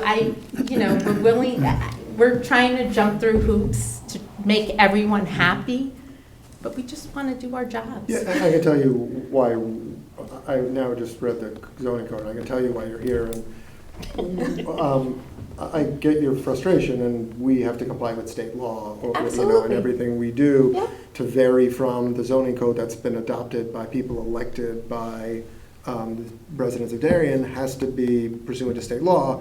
And so what the zoning code says is a non-conforming use of land may be continued, provided, however, that no such non-conforming use shall be enlarged or increased, nor shall it be extended to occupy a greater area of land than that occupied by such use at the time of adoption of these regulations. So the code does talk about not extending the use of land for the non-conforming use. So that's why. Sure. And one way you can decide this is to decide that the variances in the legal notice are not necessary for the following reasons. There is no enlargement or expansion of a non-conforming use. The entire lot has been used as a restaurant since 1876. And then add conditions, cite the specific set of plans. Woody has a list of conditions that I can run through in a minute, which ones work for us and which ones I don't think work for us. And then that's the decision. Okay, can we do that? Sure. Want to quickly do that on So record? let me, if I could just run through Woody's staff memo, it's one-page memo with a whole bunch of attachments. Detailed professional plan for plantings. Well, we've got that. We've got the details here, and the ARB has approved it. I would suggest there you have kind of a catch-all thing at the end, but at some point, either Woody or Hervé, on behalf of the ARB, are going to go out there and say the plantings are okay or they're not okay, and then they'll resolve them. That's happened before, and that process seems to work. In the past, we had a bond that we held to ensure that it was done properly. Yeah. Is that something we should do again? Well, that's mentioned here. I don't think it's necessary. There are no public improvements at stake. It's not like you're putting a sidewalk, Okay, in or anything. Okay, number 2, no lights directed to the post road, of course. No amplified voice or music at any time. I think that's in our plan, in the item K, so that's fine. No parking in the front. The only thing I would ask on that regard is in the area where the canopy is, you're gonna have people standing there and, that sort of thing, but not park your car and go walk in the restaurant. sure. No umbrella properly replant boxwood shrubs to match before beginning outdoor dining construction. Well, they're planted, I think the new ones are a couple inches lower than the other ones. They'll grow in. I think that's fine. But that's a landscaping thing, and the staff is capable of going out and saying, it's okay next year, or it's not okay, and they'll fix it. Okay. No umbrella advertising, that's fine. I have a problem with G. The outdoor dining area shall be the only such area on the property, and no future outdoor dining behind the building. I don't think that's legal because you can't condition an approval on a prohibition of future applications. We're here for this dining. If the restaurant wants to put dining somewhere else on the property, we'll be back. Have to be. I mean, you don't need to prohibit future Okay. applications in order to do that. So G is a no. No adjacent interior room dining, we already talked about that. Health and fire marshal comments to be included. Planning and zoning does that all the time. Propane heater storage according to the codes, yes. Fire marshal will be all over them, something goes haywire there. And I'll skip to no use of area prior to proper completion of all work and site features in conformance with ARB approved plans and ZBA stipulations. I mean, that kind of goes without saying. The performance bond, as I said, the plantings are already there. I don't know what the purpose of a performance bond would be. We just want the landscaping plan followed. But it is, it's. Yeah, we just don't want to have to I got check that. up and But make sure how do it's you being set it? done. How much does it cost? The plantings are, there's a cost to them, but, and then how long is the bond gonna be in place?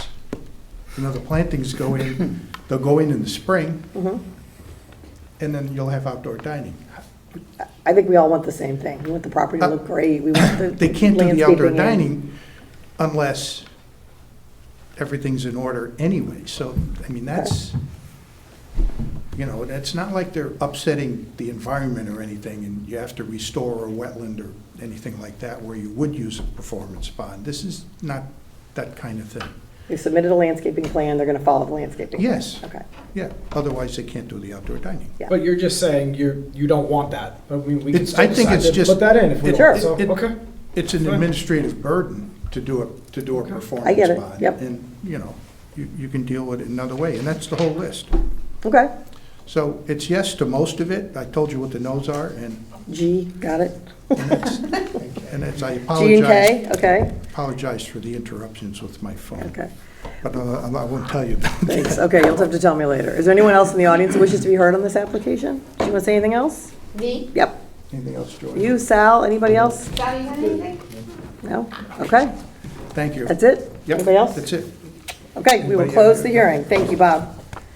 Okay, I think we are, let's see, we got, we're moving. Robert Giovanni's, we're gonna do Tesla. Where did Tesla go?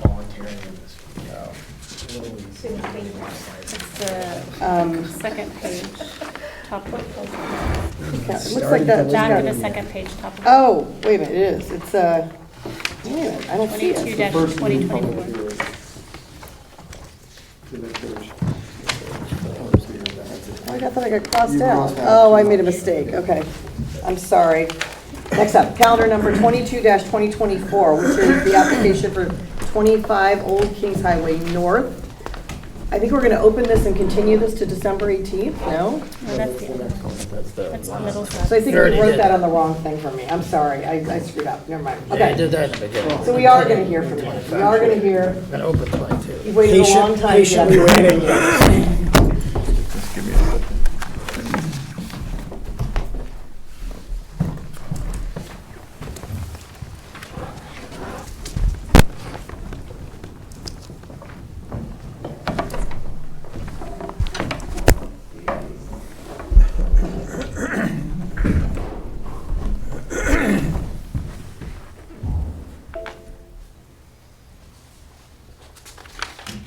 And that's it.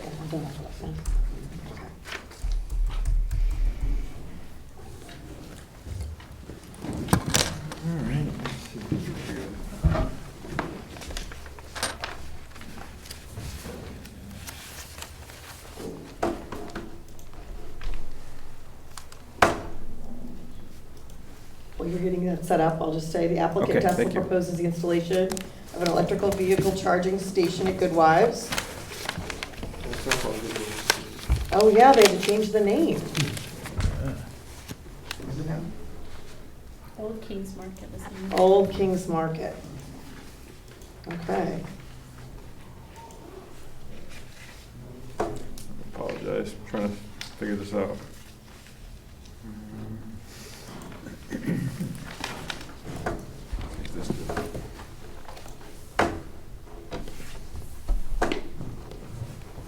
Oh, that doesn't work.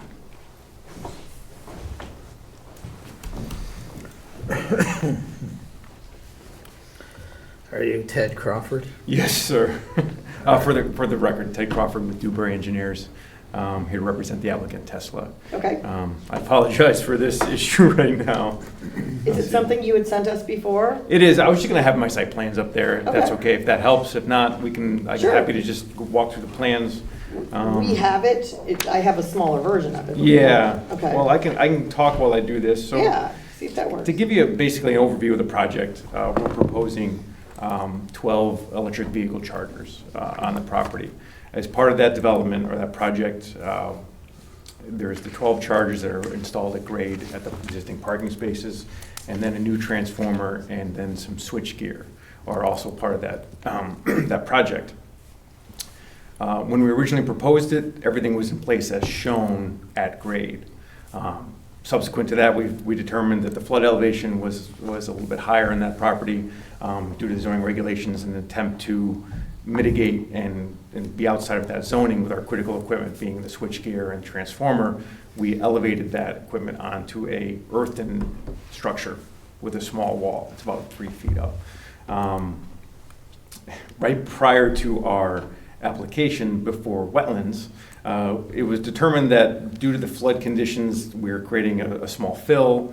So the idea was to, we'll just change to a platform, which is something we've done in New York City and some other projects to elevate this critical equipment out of the ground. However, changing from a earthen structure to a platform created a structure within the setback. And that's how we ended up before you. Basically, we feel that the structure fits the need of accomplishing the flood zone issues by elevating those 2 critical items, as well as reducing any impact to the flood zone, because it's essentially everything's off the ground. We're not filling within the floodplain. The water will be able to flow underneath the structure and things like that. But unfortunately, there's a 50-foot rear setback on that property. So the equipment being there doesn't require the variance, it's just the platform? So when we started the project, we were told it didn't, because it's just a transformer and a cabinet, essentially electrical cabinet within the setback. There's 12 of them. The 12 chargers are actually out in the parking lot, remote, and those are outside of the one- This is setback. back in the corner by This the is, crack. yeah, I wish I could show you. Area there. So it's kind of like a house that's putting like elevating Generator. right, on a platform or something. Okay. Right, there's Got existing equipment at grade, but that's probably considered non-conforming. Okay. Because it's existing for it. Yeah. development. So the This is- equipment this is needs the the variance backside. also. The This is platform where all the Well, chargers yeah, are. and They're not in I'm not sure the setback. equipment It's itself, just in because the when we That is, originally okay. applied, they didn't tell us it needed it. Okay. When we were working with planning and zoning, it's really when we hit that threshold of the structure, of the steel structure, that kicked us over to you. I guess the earthen structure was acceptable I within don't the remember what was setback, there. Yeah, okay, because it was just essentially a mound of earth with that equipment on it. okay. Unfortunately, And the that, 12 actual chargers are as of right, there's no issue there? no, they're at grade, and they're out in And the they're out of parking the lot. setback. Yeah, Oh, Yeah, they're okay. outside of the setback. okay. Yeah, they're basically within existing parking spaces. They'll still be looked at by our planning and zoning commission. Absolutely, we actually have to go to wetlands and then planning and zoning, because during this process, we located a small wetland pocket at the base of the slope of 95 to the rear of the property. There's a small intermittent water course, and we actually found a small wetland pocket near our chargers, so we were actually going to wetlands, and then we ended up coming back here. Is there any other place to put this thing? I'm sorry? Is there any other place to Well, put it? this is within the property, we've looked at a couple areas. The chargers are on the edge of the property. The goal is to kind of not put those in optimal spaces, so we kind of remotely park them. Because the intended use will be people using the property, but the goal is not to take up prime spaces with them. As far as the power source goes, we're limited to accessibility to basically electrical power. So that's why we've identified, with working with Eversource and Tesla, that this rear location where this pole is the best spot for us to take our power from. It seems like a lot of work to put in this charger. Tesla really wants these chargers. Well, Boy. and they're, and usually we've run into this situation before, and sometimes it's acceptable to be within the floodplain because the equipment, once flooded, will be turned off automatically by an electrical system, a safety, and then it has to be inspected and re-energized. But in this case, to accommodate the flood regulations within the town, that's why we're lifting it here. Okay. So, because sometimes Eversource doesn't, it's their transformer, but it can be up and down, I guess, elevated or not elevated in their eyes. But in the town's eyes, we're elevating it to Okay. protect it. You guys have any questions about this? No? Woody? All right, you're good. I mean, is there something unusual about the Yeah, what's layout of what's the the- property that would create a hardship to put this? The entire property is in the flood zone, so Oh. there's really no other place to put the equipment, to be outside, so we have to elevate it no matter what. Right. But so that's kind of what my original question was, Okay. right? So if the hardship is the flood zone, which is triggering the need for the structure in the platform, and the structure in the platform is what is requiring the variance, that makes sense. But if there was no flood zone issue and the transformer and the cabinet could sit out there on a 4-inch or 6-inch pad, would that still require a variance? Because then I think it's a different, we just have to get something else for the record. As far as I understand, I don't think so, because we originally started that direction. and it wasn't Is a this way. transformer allowed to be, Usually a transformer would be. In the case of this, what do you call it, the other, The switchgear is like a Switchgear. cabinet. it's a fairly big clunky thing. So there are We're talking about questions. because it's in the setback, I believe. Yeah, it's in the setback. Right. but it would be allowed, as long as okay, maybe I'm not asking the question. Transformers So I are actually typically have a allowed. question Okay, about so the the question switchgear is and all that whether the crap. switch gear is allowed to be there. Not really, no. That's something- But the transformer can be in the same. Yeah, they're all over town with different. And I That think, happens, yeah. I think the idea too, just to clarify that, because we've identified these two items as needing that need to be elevated, we put them together and put them in this location to the rear of the property. Yeah, it's because back hidden in that back corner. That's the there. idea. I The don't- front I is think all the location parking. is- We didn't want to. Can you just right. describe a little bit what the switch gear does, if you can, in the most basic layman's terms? So- As compared to what the transformer is doing and how those two are Sure. Well, interchangeable? the transformer takes the power from the street or Right. the power grid, Right. sends it to the switchgear. The switchgear then sends it to the chargers. So- And then within that switchgear, there's so- breakers and things The that, switch gear is an integral component related to the transformer, which their Tesla chargers cannot operate on without having that right. adjacent to or working in coordination with the transformer. It's an intermediate step, I Okay, guess. got it. Yeah. So, I would also add that it's better to have that transformer for safety reasons back tucked away as opposed to right in front of another parking spot over by the chargers. Wherever he If puts we it, he's gonna have to wanted to- elevate it. It's all a flood zone, so Correct. Okay. we're, Has there been any commentary from the office building owners? Or the property itself, yes. as far as I know, no. The property owners themselves? No, The tenants? The tenants. I guess, Oh. yeah, well, I guess we could ask it either way. Have you had any feedback from the office building that's that's closest to the location for the equipment? I have, not that I know of. I haven't personally reached out to them, but they were notified. Closer for They them were to- notified. It's closer for them to charge their car. okay. There you go. Thank you. Okay. Yeah, one of our questions was, would you be willing to essentially repair the fence that's along the property line there? Make a better fence. Have you seen it? Yeah, there's an existing Kind of fence that runs stockade thing. along parallel to 95, and then there's No. the fence to the north? The one that's between where your equipment would be and the office building. Okay. Yeah, there's no objection to, I guess, fortifying or increasing that screening, as you suggested. What's going on with it, Woody? Is it falling down? It's just a modest stockade, 6-foot thing. It could be better to help Okay. screen this from the office building. How Okay. many feet of fencing are we talking about here? I don't know, 30, It's right. 25, 30 40? feet? Oh. Not the whole Oh, property, that's- That's a lot. but enough to, at least to People using the office wouldn't see it as much. Well, do we want to get really specific with that, or just, do you want to add some screening around this? What else would we do there? I mean, it's Fence not, doesn't look like it's in, it's not a new fence for sure, but whose fence, I guess that's good, or whatever it's called now, is fence, or is it the office building's fence? Yeah, Oh. I don't know. Can I ask, is your client Tesla, are they leasing or acquiring this property from the property owner? I believe what happens is they get a lease, land lease for their area, for their equipment on the property. But they're not acquiring the property. No, They're just- no. it's like a tenant almost. Yeah, right. Okay. Probably. I'm good. Okay. Again? I'm okay. You're good. You never. I apologize, no luck. That was a waste. Okay. I tried really hard, Thank though, you. I apologize. That's great. Is anybody else in the audience wish to be heard on this? You guys are just waiting for your stuff, aren't you? All right. Thank you very much. We'll close this hearing. Thank you. All right, we're going to move to deliberation. Let's do this out of order so we can knock some things out real quickly, if you guys don't mind. Let's start with him, since he was just up here. So Tesla, I think the hardship, right, is the entire lot is in the flood zone.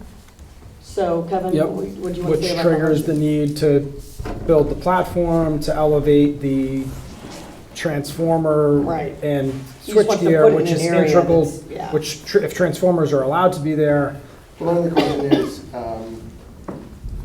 right, that's why they have to elevate it, but they could put it in Somewhere a else. conforming spot, right? Yeah. Meaning not in this location. Right, Right. right. I mean, where I was headed. what, the switchgear, you mean?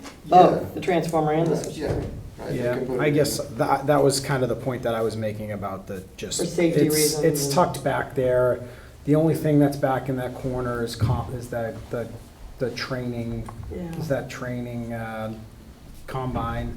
I mean, the way I was headed with it was to not even grant a variance, because I'm not sure there's a hardship, but just to make a determination that this switchgear is an integral part of the transformer. The transformer would be allowed in this spot. And so to make a determination from a zoning perspective that this switchgear, which is an integral part of the Tesla charging system, is basically a component of the transformer, and therefore it doesn't need a variance. That's where I was headed. I mean, but I like that. It's clever, but I don't know that, I don't know John, that. I Well, agree. I'm just, well, what's the big, how can that be applied in the, because that's a determination. That means anybody can then just wouldn't have to come see us, right? what it would mean would be, there's a precedent that a piece of switchgear for electric car charging is a component of the transformer, and therefore it could sit next to the transformer in a setback. That would be the consequence. I know, but applied, That's a I broad. don't know. Okay, so that's where I was headed, but I kind of like it, because Woody's saying this happens all the time. This is what, What does? this. Oh, transformers happen. But what if? Charging stations. But what if what if, Not switchgear, not a platform. What if what if it happened just like a single-family home and they Right. wanted to put a a charging big piece of station out- switchgear outside? Next I to don't know. their It just transformer. feels really, it feels really. that's where I was headed. In this case, If you guys want to articulate a hardship and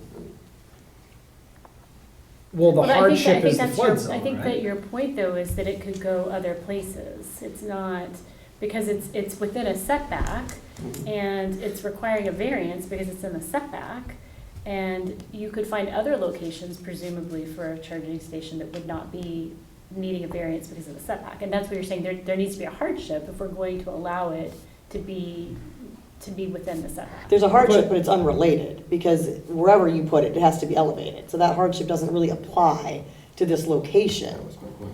Right, that's I don't Kevin's feel point. strongly. So you feel I strongly, you don't. don't? Yeah, So. I don't care, I like where it is. So I would say for the record, we say the hardship is that it's in a flood zone. There is a need to put the transformer near the, or to put the switchgear near the transformer, near the power source. near the power source. Eversource Yeah. poles, I think he said. I think that's okay. And then that avoids the issue, which I liked his clever solution, but if you don't want to go on, waive the hardship part of it, that's okay. Yeah. It Yeah? just seems like a very I like where quick, you're at. that seems Okay. very quick to Well, you just got throw beat that up on that one, I like blanket, that one. Okay, I make a motion to approve it in the location where it is with the stipulation that they Fencing will, or screening or? yeah. The screening, I don't know what to say about this, Woody, this one always baffles me, because what can we make them do? So that fence, Woody, is directly behind where the transformer would go, right? Yeah, directly Right. between That's the, the office building and the equipment. I'm not sure, we'd have to look at the survey carefully. I'm not sure if that fence is on the office building property, but I don't they think could they should certainly have- put one on their own. Do you want them to do the whole fence or just screen No, the I don't equipment? think the whole Oh, just fence is screen the necessary, equipment. just screen your Not the equipment. whole charging station. Okay, I like that. Because they're conforming to setbacks. So I'll make a motion to pass this, to put the charger and the, I'm tired, I'm sorry, in the location requested with the stipulation that there is screening around the box, the transformer and the switch box. Along the property line or close to the switch gear? I think close to the switch gear. The property line fence, I don't care so much about, do I? well, Woody's trying to make the neighbor's view, which would only be that kind of section. So what do you want to say? What would you say? I don't- We struggle with this every single. I know, we 'cause struggle I don't know with how this big it every single is, I don't meeting, know. And then Woody struggles even more after the meeting with it. Well, I know. sometimes, but. What do you We recommend? have it occasions where, because of adjacent, different kinds of use, office building is different than basically a supply truck terminal and all that access stuff, and this clunky equipment, so we could certainly recommend or require a fence or planting screening trees, evergreen trees. It is kind of, Yeah, I was The thinking of rector said recommending looking. some green screen around the unit itself. I made a motion. Does anybody want to challenge it, add it? I'll second that. Okay. All in favor? Okay, that's 5-0. Okay. Congratulations, Mr. Tesla, you waited a long time for that. Thank you very much. All right. Okay, let's go to Good Wives. Let's do Wilder and Good Wives. Who wants to start with this one? I guess I'll start. I just first make one point. Wilder said, we're moving the HVAC out of the flood zone, therefore you can approve anything, basically. And I take your point that, yes, getting rid of a non-conforming use is a justification. That doesn't mean you can do anything in the world. But having said that, there is undoubtedly a hardship. There's undoubtedly a unique attribute to this property based on the size and shape, and that there's no buildable area, and that led to a hardship that you can't build anything. And what's being requested seems minimal and reasonable.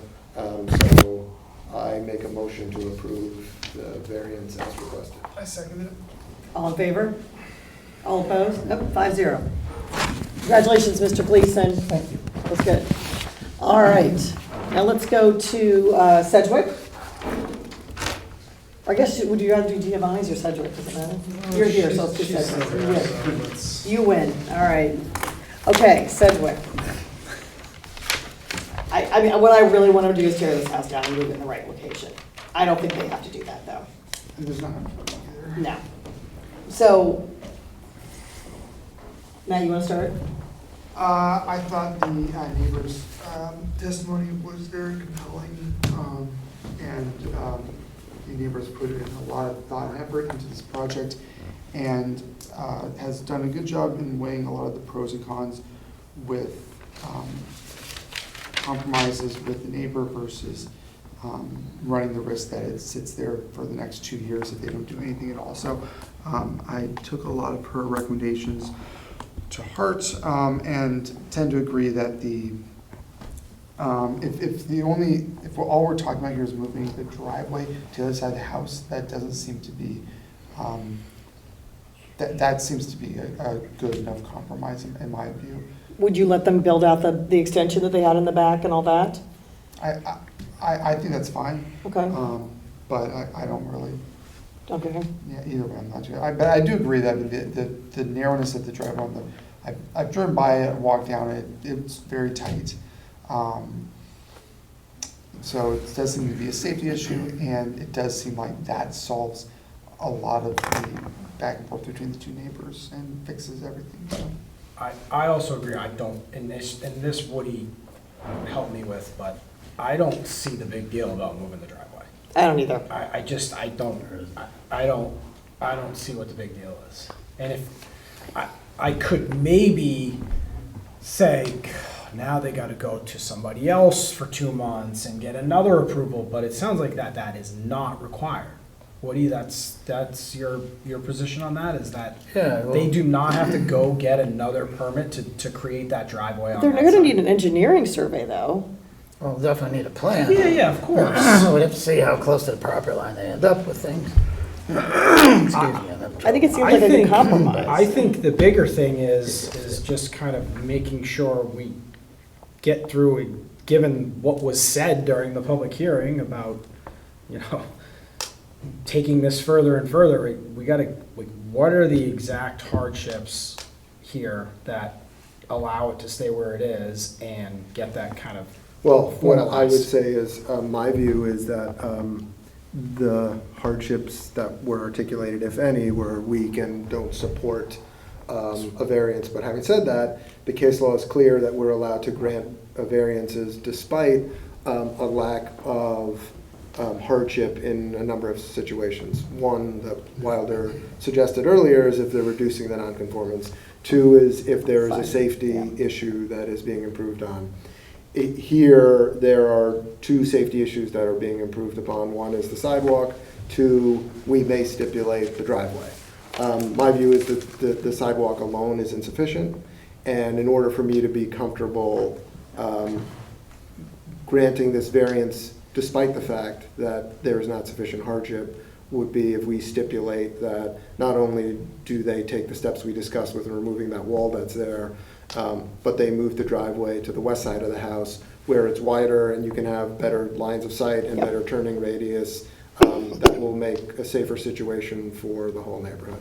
So if you guys are willing to accept those stipulations, then I would recommend approval. Including the rebuild of the existing. Yeah, I mean, allowing the agree. variance, granting the variance as requested, which includes the bump out, but the stipulations including what we discussed in terms of the front of the property and moving the driveway to the west side of the house. And what about the screening that was requested on the east? I mean, I don't feel strongly about that. I mean, it's a fence that is on the neighbor's property that's going to come down. So I defer to you guys. I mean, if they're moving the driveway, then they're gonna redo that anyway, so I don't feel strongly. I guess You I guys- wasn't sure what the screening was doing. There's those Well, I can tell you what it's huge. doing. There's a fence there that is now, call it, I don't know, 4 feet, 5 feet. Okay. And there are trees Yep. above it, but the bottom of the trees are bare. There's no branching on the portion of the tree that abuts the fence. So the neighbor has to take out the fence, and so once she does that, there's gonna be bare tree trunk there. So she wants them to put in hedges about as tall as the fence is now to cover up where there will be a line of sight. I think I'm supportive of that, given the fact that there's an 8.5-foot setback instead of the 10 feet, and that does provide some privacy since you are letting them move, you're letting them keep the house in the setback. But yeah, I mean, it's a substantial thing that they're asking for. I acknowledge that, so if you guys feel strongly, that's fine with me. No, I love what you said. I want the sidewalk cleaned up and I want the house safer.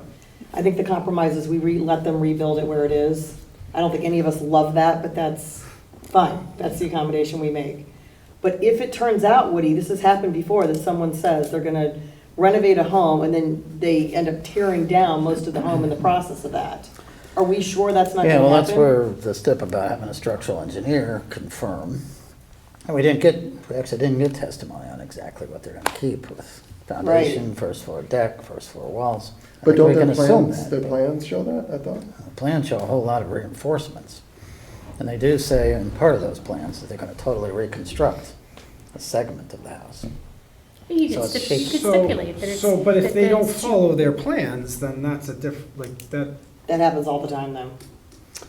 Is Because they that, get- is that, what happens is that, is- I mean, we're not there making sure that, we're not an inspector that goes there to make sure that they're reinforcing something instead of tearing it down. Well, yeah, the building I'm pretty inspector- sure somebody's, in the building department's gonna get a phone call if that happens, based on what we've seen for the last 6 weeks, right? But it would be good to stipulate exactly what's remaining. What is remaining, do we know? Well, Should we it's shaky. continue this so we get that right? Well, The we stipul- can't, we closed it. No, we closed it, but we can continue the, Yeah. But I think we can Stipulation. I think we have to be we can't- careful. Yeah, I don't think we can take additional. okay. Not additional testimony, but I think we have to be really careful with a lot of things here. And specifying, what might be done, like removal of the existing driveway and its pavement, restoring it to a landscape with maybe some screening trees if. Is there a So we can process draft some for us to suggestions. kind of work through those stipulations outside of this public? Or would we have to come No. back next hearing and Well, why don't then? why Let's just try and get them down. Yeah, let's So get them I'll down. start, right? I think Okay. I think I did in the staff thing, make some suggestions. Okay, so Kevin's gonna So, start. so number one is to remove the entire wall that is currently in the front of the property. Including the return, I think we sides. said including the return, the entire Yeah, U. the entirety of that wall, including the sides. Okay. Number two is remove the picket fence and anything else that's encroaching on town property.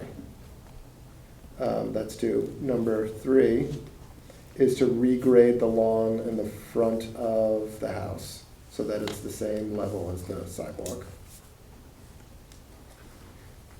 Next is to work with the town. Sidewalk dimensions, yeah. To get a comprehensive plan for how to redo the sidewalk. Now, are we having them install the sidewalk, Woody, or is that something the town does? Okay, they will Good install. question, you can certainly Yeah, require and it we require they will install the sidewalk. If the town doesn't. to Yeah. the town standards. Yeah, to what the town But requires. is that At the their requirement, or would the town come in and do that? Well, it sounds like the town could, but. No, the town will, I think, say what it should be. We want them to do it. Yeah, we want them to do the comply work. with the town We want the regulations. homeowner to do it. Yes, Yes. right. Pursuant to what the town will require, work with the town and get approval and do that.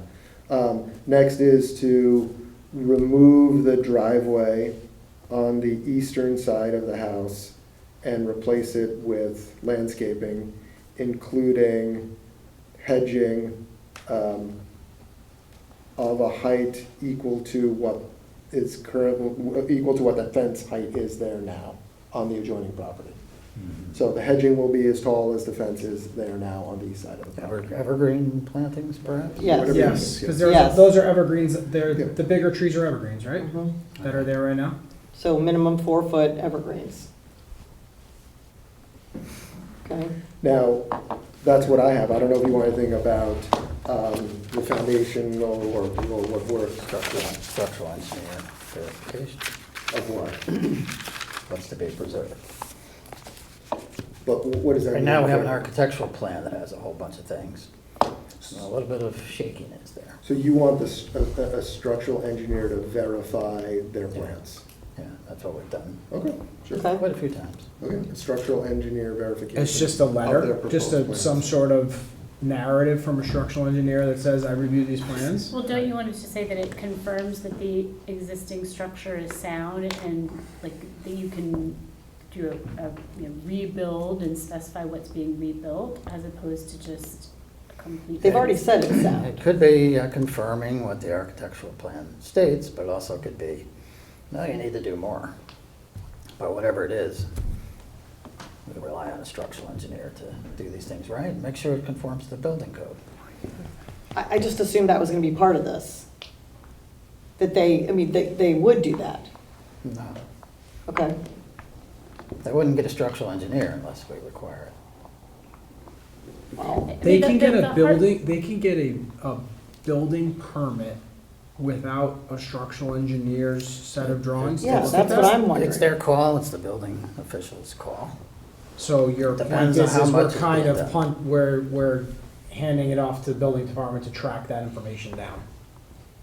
Well, no, in this case, we'd be requiring them to submit to essentially zoning staff verification that they can actually keep the full foundation, first floor deck. The reason I want With that the is I don't want to just fire take their word for it, because we've had it happen in the past where somebody gets into a project and you find out it's not structurally sound. Okay. And if that's the case, then that house should come down. So the step would be, confirmation from a licensed structural engineer that the Existing structure. foundation and existing foundation and the existing structure of the two remain house is adequate or structurally sound, whatever that wording is. Yeah. The only thing is, just to close the loop, I don't think I said remove the driveway from the eastern side, I don't know if I said. You didn't put- And install. And And install install a driveway. new driveway Yeah. on the western side that connects to the parking area in the back so that you don't have to back out onto the street. I like it. The first step there is probably to produce a plan, on just how wide it would be, how it would connect to the street. They're gonna have to get a curb cut from the. Whatever. Is that another approval that they have to get? Curb cut, is curb cut approval? When they're working in the right of way, they do. It's just like. They don't have to come to us, It's like though. moving the sidewalk. Do we want to allow them to enclose the addition? That was another point that the neighbor brought up, saying like, they enclosed the addition on the back, which made for a very, I think we said we were, like, if we Yeah, approve what's I'm requested. we're I'm okay approving with them that. putting back what was there. okay, I am too. I am too. Any other stipulations? Not that I can think of. Woody, anything else? The front porch, Oh, the portico, I don't she said we're going to scale back that front. But that's portico. part of their drawings, right? We're still accepting their drawings as is. They show, or, I mean, the portico's modest, I mean, yeah, what's there now is yeah. kind of Right. interesting. They planned to cut it back so they could say they were reducing coverage. Okay. I don't feel strongly about that. Do they really need to do that? I don't think so. I mean, we like when they make things more conforming, but I don't care about it either. if I they think don't, that, I then. mean, it can't hurt to put that in, right, as part of the, Well, it's in their plans now. I think, what are you suggesting, tell them not to do it, right? They don't need to do it, let's put it that way. I don't feel strongly. Looks like it's The structurally thing sound. that's there now is modest and. What's there now satisfies our typical approval? It's smaller than that. Way It's smaller. smaller than that? And So I It's not guess even we anchored, it's could, just we like could a- stipulate, if you'd like to leave the front portico as is, we're okay with that. I don't, as long as it's within whatever our, Okay. yeah, maybe that gives them a little bit of something Okay. extra. I like it. That's it, Woody? Who wants to make- And there's the side landing and steps Mhm. that were removed after the fire that are on the side where the driveway needs to go. That's gone too. So it means they're gonna have to modify the lower level as their primary entrance where the parking area is in the back, instead of trying to come in the side on that upper level. Because the driveway. So basically, you'd probably deny the reconstruction of that deck landing and stairs. I agree. Doesn't make sense And then anymore. that drops the coverage, which is good anyway. So they have to come up with another access point. then. So there's I'm sorry, I'm looking for the plans, because this was from the first time. So there's an existing, On the west side, there was, Right. it's been removed. because it was damaged in the fire. Yeah, like a deck and then a Right. stair comes down into where the driveway. but there's an existing door sitting there right now to nowhere? The door was actually in the bump out addition, best I can tell. Oh, okay. Oh, so that's easy, yes, so they can't, that exit point from the bump out cannot go to the west side of the house anymore, because that's the driveway now. So just have to put a window Yeah, there. yeah, that's fine. And they'll have to access into the interior from down below. Let me see. You think about that though, okay. I'm just thinking, like, if that's where your kitchen is, there is some benefit to having stairs that get you into your kitchen from the driveway, but. There's also a lot of benefit to Mine's keeping for that. Delafield Island. Right, well, Yeah, that's but what I was just- thinking. Well, I don't know if they just could reconfigure the stairs going the other way. I don't know. I think any architect can figure that Yeah. out. Yeah. Most architects Yeah. can figure that out. Now, there was something that they said, which was they're not gonna finish any basement living space, for now anyway. Turns out almost the whole thing had been finished by previous owners. So no more than Plans don't 50%. clarify. But you might wanna. Yeah, I mean, we can stipulate that, but we're just stipulating that they have to comply with the zoning code, correct? And the zoning code is 50%? 50%. Of either the top or the bottom floor. You can have 2.5, right? Right. So- And their top one is fully, so it's gotta be the bottom, can only be 50%. So, yeah, well, fine, that stipulation's fine, but we're just saying you have to comply with code. so. It's sort of obvious. Okay, someone want to make a motion? Not yet, let me develop the, We're still going with stipulations? no, I think we need to draft them up and have the language just right, and then vote on it next time. You sure? Yeah, too complicated. Okay, well, I'm not The gonna be here, details of so- moving the driveway. and some Well, other don't- things. what we normally do is you write them up, we review them. So, Except in our complicated cases. Where we Okay, well, I'm not gonna hold be on the here, so- deliberation, right, Okay. right, we understand that. all right, well, okay. I So this think was we're good to get a sense of what we can clarify. And then you'll have some details next time to chew on. Okay, well, Woody, this seems really clear to me, though. What is the part that I know that you want to make sure we get this right, this is complicated, but what is it that's still unclear? Just how we word it? Yeah, yeah. Yeah. Well, I think we're Not that approving- big a delay, it's just a Okay. few weeks to the next meeting, so. Well, I want to get this going, I also don't want to delay it anymore. Can we, And go ahead. I think we, Okay. and I'll work with you on the language, I think we've got it. Is anybody worried about Well, what we we're? don't want to have an adjustment to language or discomfort among any of you later. that we I think develop Woody's some words. highlighting my concern from last time about the view Perfect. easement. So Perfect. that's the only time I've ever seen anything that I was shocked by, just because Gary said we didn't want to create one, so that caught me later, I didn't realize. But I don't have a concern with this. In some ways, it's hard to do this like month over month, so like. if Yeah, you I think guys it's wanna better- work together and then send to us, Right. we can sign off at that point, like that. Well, that's what deliberation is for. if you're- Yeah, I think, I'll work with you on the language, I think we've got it. I don't want to delay it further unless I'm there's a with- concern with. I'm with you, Barb. Okay, Okay. okay. So I'll make a motion to approve this with the stipulations that we've captured. I'll second it. All in favor? Sorry. Woody, I'll work with you to get that going fast and accurately. All right, is there anything else? Was that it? Giovanni. No, we- Oh, Giovanni's, oh my still. gosh, okay. Okay, Giovanni's. I don't know what to say about Giovanni.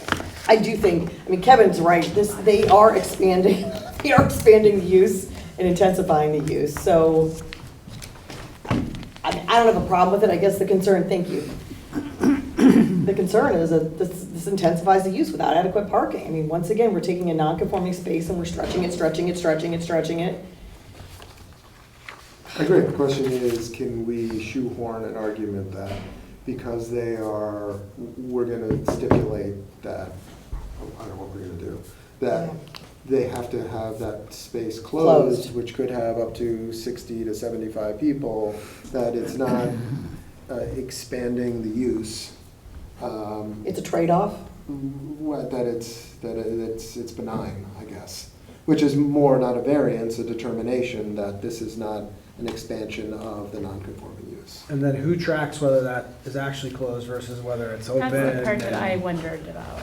We don't. And It I'm seems like sorry, but I find it expansions hard to maybe. believe on a beautiful day in June or August or whenever that those tables are not gonna be there and there's gonna be a bunch of people out there kind of,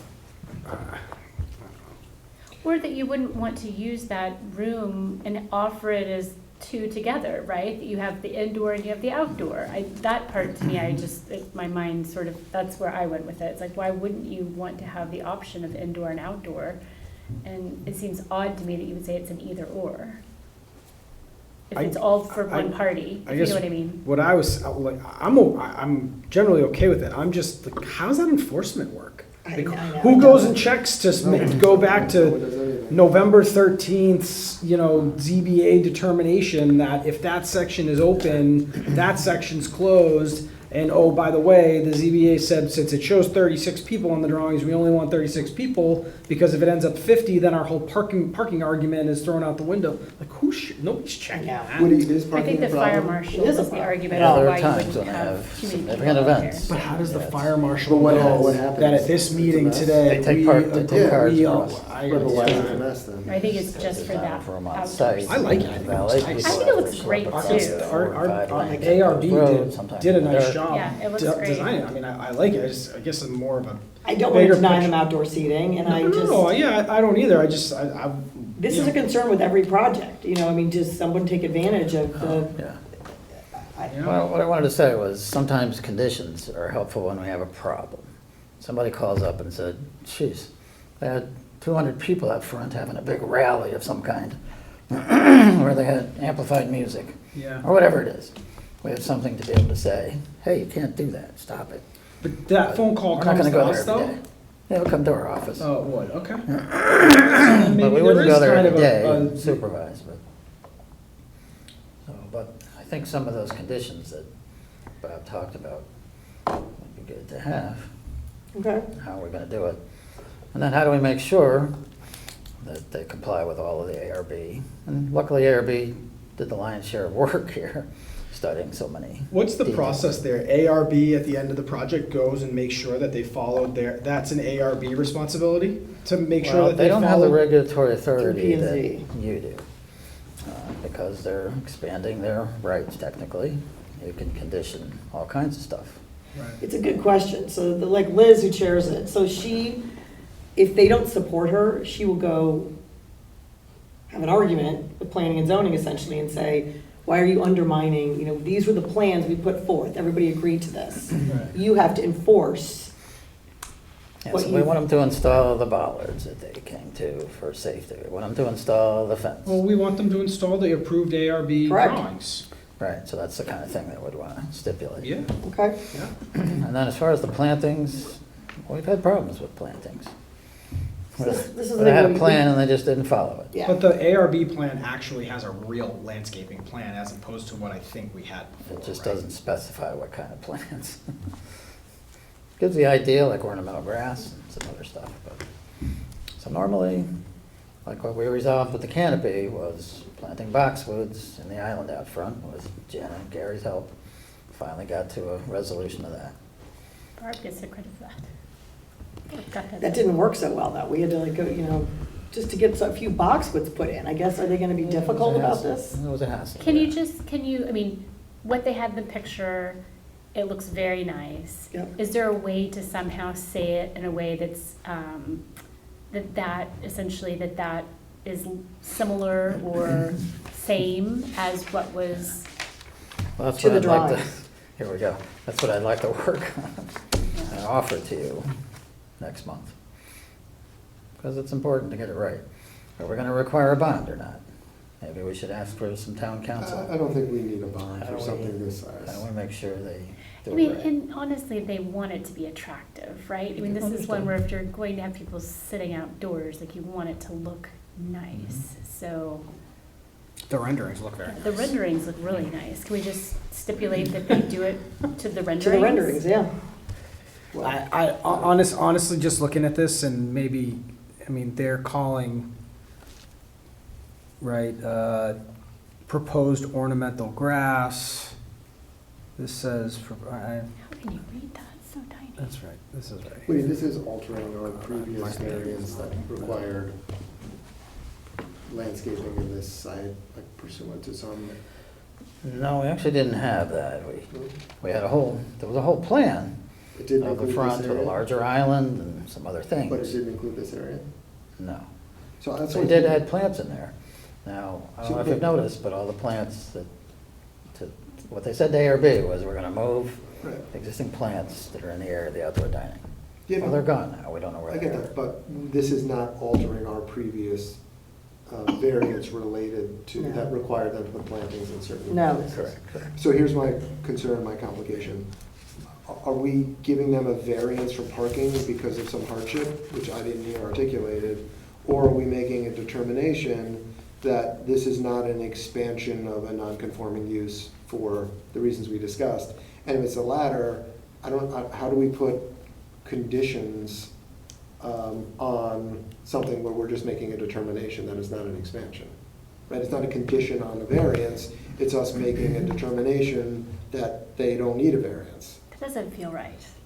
It doesn't feel right that there's not an expansion. It seems like it is an Well, expansion. if it is, then it's a variance, and we need to articulate something unusual about the property and a hardship, et cetera. Well, existing non-conforming, right? That's the only thing that's there. I mean, everything that they do, Kevin, I think it requires us to give them requires a variance, everything. Because it's in a non-conforming. Right, but like the canopy with, I don't even remember, safety reasons or something else. I'm just not sure what we're gonna articulate is the hardship that requires them to have an outdoor expanded patio food use. As much as we like it and think it's good, Right. No hardship. Yeah, that's my issue, my concern. I mean, I'm supportive of it. right.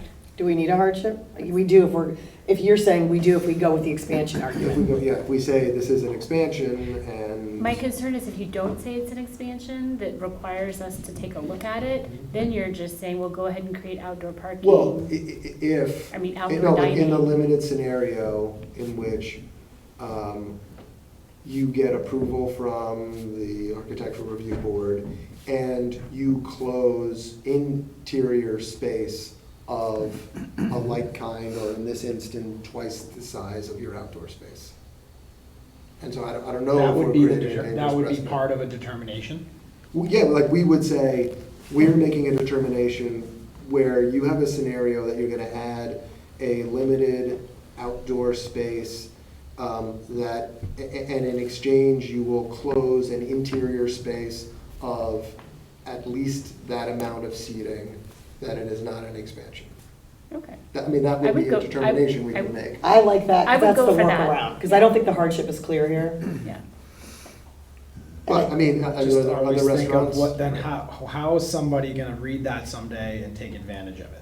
Yeah, so what other restaurant in town or food use could come and say, okay, right. Is that part of the determination, only food use? Because there's gotta be a lot of situations where there's commercial on a residential, that's the issue, right? This is residential. Right. It's residential. No, this is a rare thing where we have a commercial use in a residential zone. Okay. But I think Well, that Kevin makes me brings up feel a better. good, Makes me someone feel brought better. up a good point. I mean, now I'm trying to think who just said what. No, John's right. If but- somebody could challenge us in the future about, I'm just, Renee. somebody will try to I feel like somebody will try to take advantage of it someday. Right, It's just well- thinking about it, Well, right? no, I think you're right. It's like, how did Giovanni's Someone get? sitting in the how audience. did- How did Giovanni's get their outdoor space? I guess is where you're going with it. It's like, would that then have a ripple effect Right, for and what the way they other? got it is they agreed to close interior space of Get ARB twice, approval. get ARB approval. And- Interior space of at least that size, if not twice as much. No impact on. The other ones are neighbors. under the P and Z jurisdiction,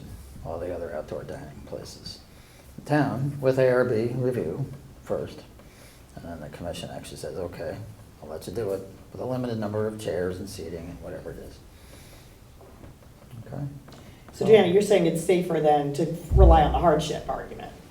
No, I'm okay with the way that Kevin describes it? it, where it's an either or. Like, we're saying it's not an expansion because it's either or, even though in the back of my mind, I really do think that it's an expansion. It's hard to enforce. Yeah, because it's hard to enforce. Okay. But they're telling us it's not an expansion, so it's not an expansion. I mean, What's that? they're telling us it's not an expansion. I think it was confused though. I don't, because when we asked Bob, he wasn't really sure. Yeah. He said it wasn't. Okay, Is this the only instance where there's a commercial it's unusual. restaurant on a, I mean, I guess Yeah, it I really think is so, kind of at tough least to here. say.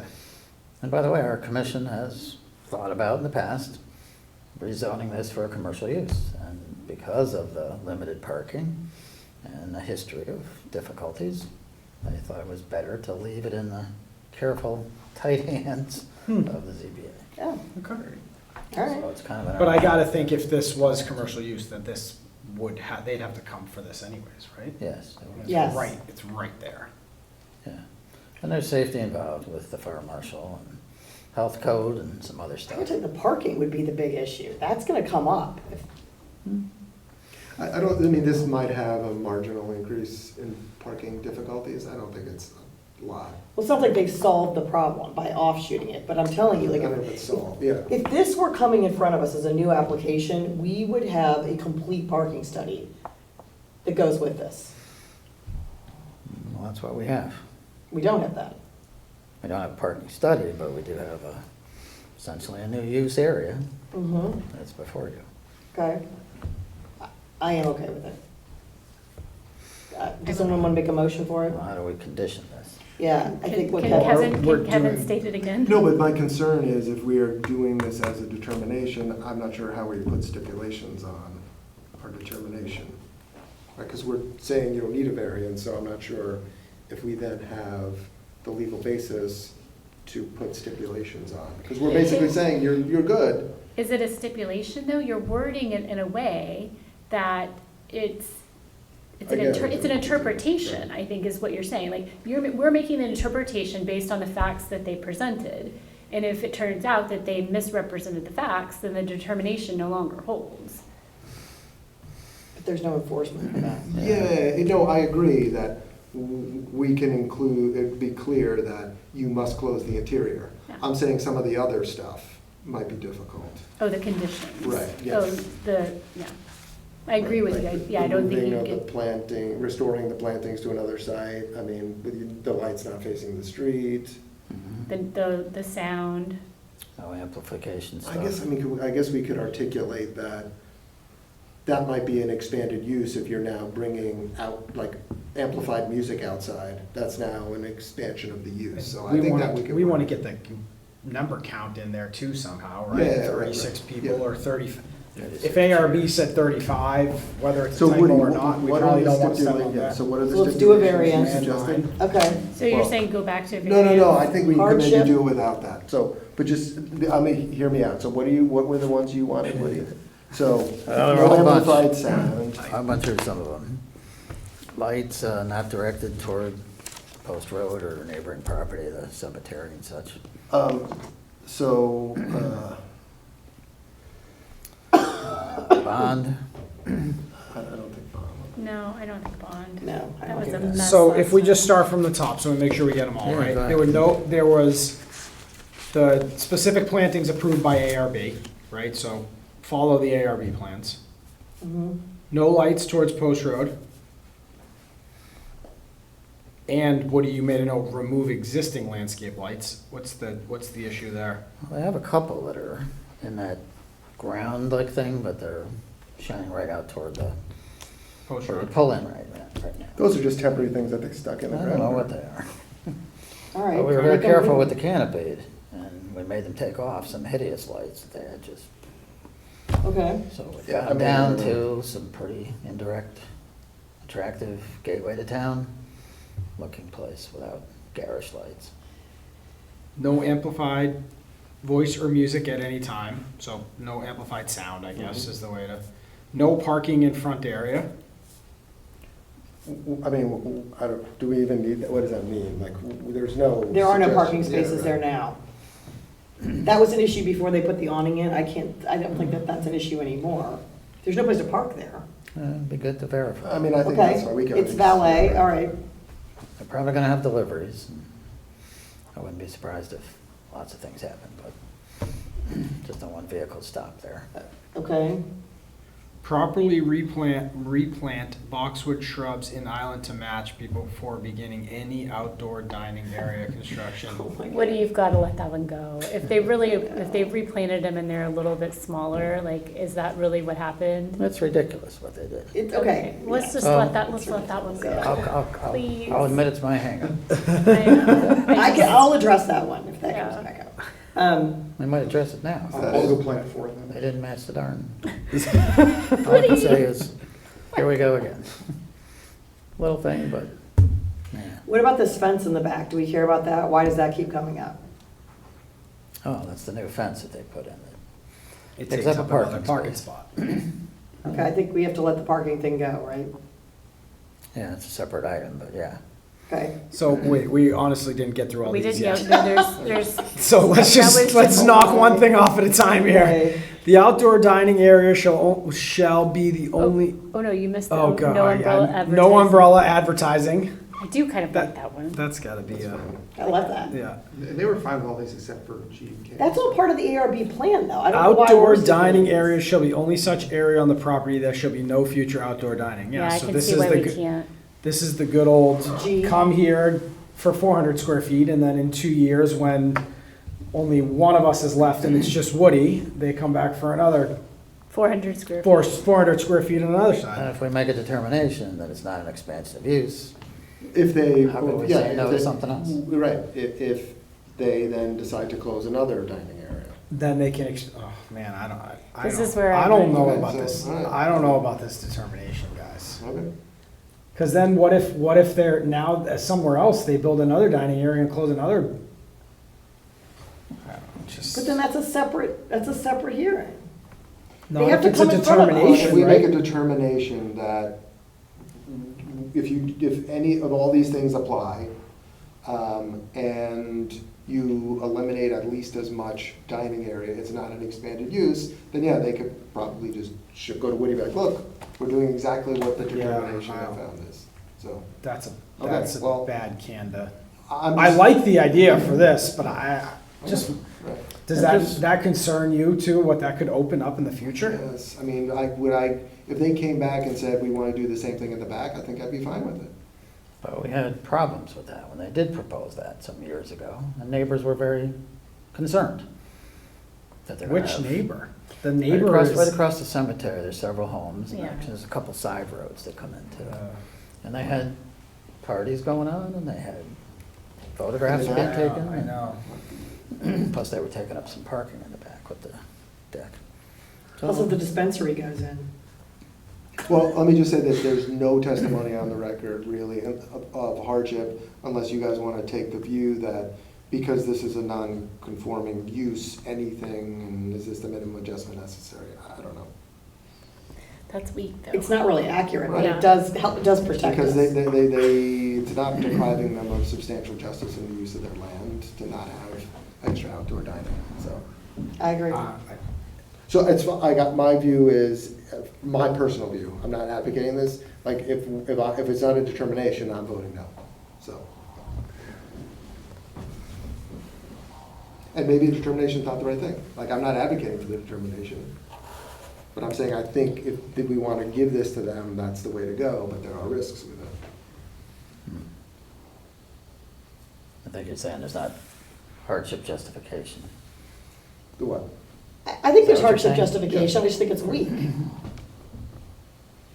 The hardship is it's a non-conforming lot. Non-conforming use. You can certainly allow it. So if I go that route, Kevin's gonna shoot that down. I'm just gonna vote no, but it's not me shooting it down. Sure. It No. leaves the rest of Then the us. rest of us would have to be in agreement. I'm just not, the determination, scared is the wrong word, but that can get, Yeah, I agree. that can get. It's opening up that a can get whole- out of yeah. control really quickly I agree there. with- I agree with Or that. anywhere, I'm not just saying them either, I'm just. All right, well, let's make a motion for the hardship case. Are there any other of those steps that, Then you guys can step away. Yeah, then we can, exactly, we can Keep- step Keep away. going with the steps. Step away. And then in that case, so if you make the, okay, the hardship is that it's non-conforming use, then G, we could just take G out, because they'd have to come back here Yes, again. correct. And Then we can approve it for the hardship Yeah. with these stipulations, and we can make it very specific. right, so the I think it's next overkill, step, but it the does next protect step is Holly Pond B. No, because they could change the name of it. I think you just have to do the like kind. Well, no, that's okay. I think Holly Pond B is what they presented, Okay, right? okay. I guess that's the adjacent space. Yeah, The I mean, adjacent Holly space. Pond B No, it's slash Holly Pond adjacent, B. yeah, space is closed. Is not While in outdoor use, will dining not be is used while utilized. dining. You've got it, okay? Health and fire marshal comments included. Okay. Use and storage propane heaters in accordance with fire code. What about storing the propane heaters? Yeah, Yeah, in accordance that's with code, okay? per code. Okay, The bond, I don't really have a strong feeling about this. I don't either. I don't- I know Woody wants me to put a bond in, I just don't, I don't, No, that I'm was sorry. a- Woody. The bond is, I mean, the cost of a bond is like 3% of the cost of the work. And it's just annoying and a nuisance, and us trying to go and enforce a bond. It's, it just brutal. creates bad I don't juju and. I don't need it I personally. don't either. Okay, all right, what else? And then, no use of area prior to completion of all work and site features in accordance with ARB plans and ZBA steps. Do they get a CO for, Well, they have to get a CO for this For project, outdoor no? space use? Oh, wait, is this? Well, I don't know what it is. well, I don't either, that's why I'm asking. So I thought that was part of it. They can use the outdoor space, they don't get a CO, that's not part of the process? I don't know what they apply for, actually, I guess a building permit to create this area. Yeah, they pave would it. have to get a building permit for this, right? It's not a real structure. Not really. It's a landscape. Well, no, well, yeah, actually, I don't know if they need a permit for this.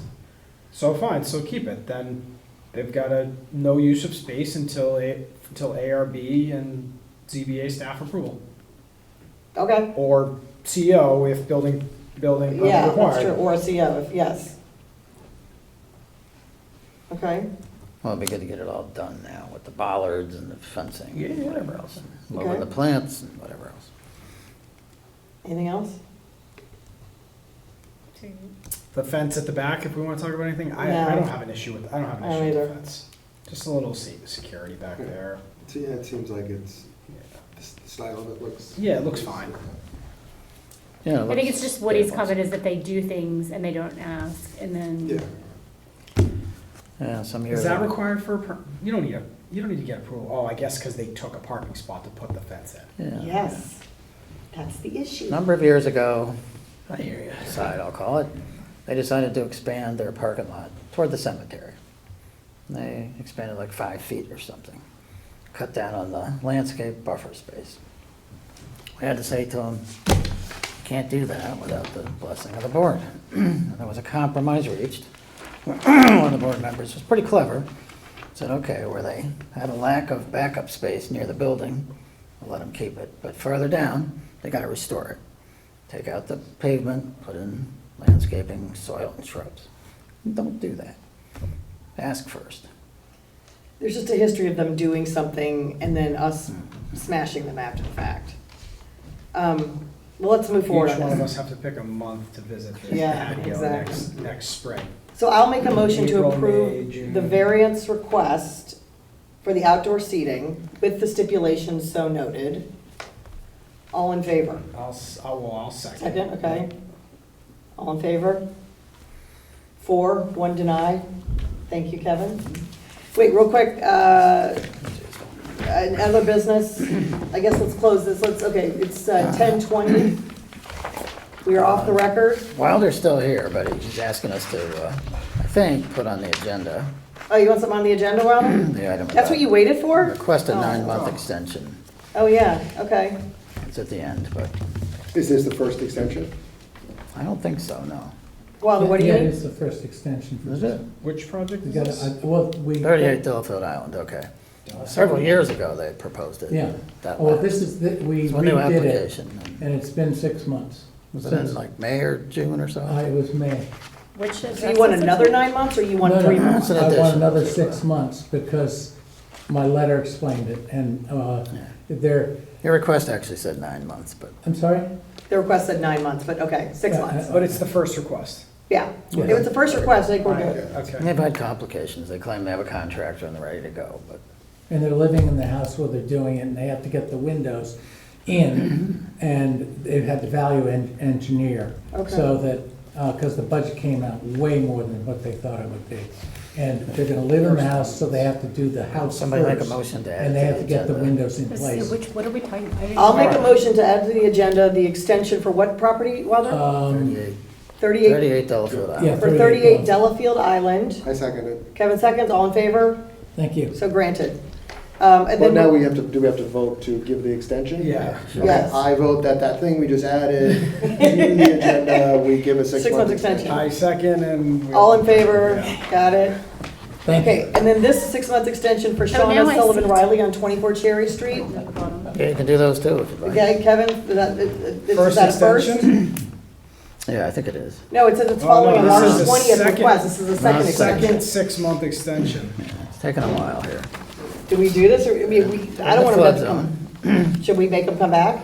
I don't think it's really necessary in this case. It's really a cumbersome circumstance. Then I'd Previous say owners had extend it. finished off space. The Yeah. ZBA specifically said you can't do that. So So what this do you- owner has inherited some problems and they're trying to So fix you it. think the second extension request I think it's is okay in this case. warranted because of complications beyond their. And they've also had like COVID difficulties. I motion to approve. I second, all in favor. 6-month extension on this next one, 2 Echo Drive. This is the first one? First extension. Yeah, I think so. Motion Yes. to approve. Yep, I second, all in favor. And then approval of the minutes from October 23rd. I make a motion to I approve. didn't get to them. Oh, we didn't get to But it? thank you anyway. Oh, we didn't get to that? No, you sent those. I have them. You They do? were great. October Woody. minutes? Yeah. I thought that we saw that. Maybe I don't. Thanks, you guys. I'm sorry it's so long. but that's- Close. So you're not here next time? Correct. Okay. We missed. But we got through all of it. Yeah, thank you. That was important. Okay, are you guys all around? Yeah. December 18th, is that what we're doing? Yeah. December 18th? Okay, and I'll make a holiday party for us. You want to have a holiday thing? Yeah, I'll or have a some- holiday Try to party. do this, yeah. I'll work on that. I think you just gotta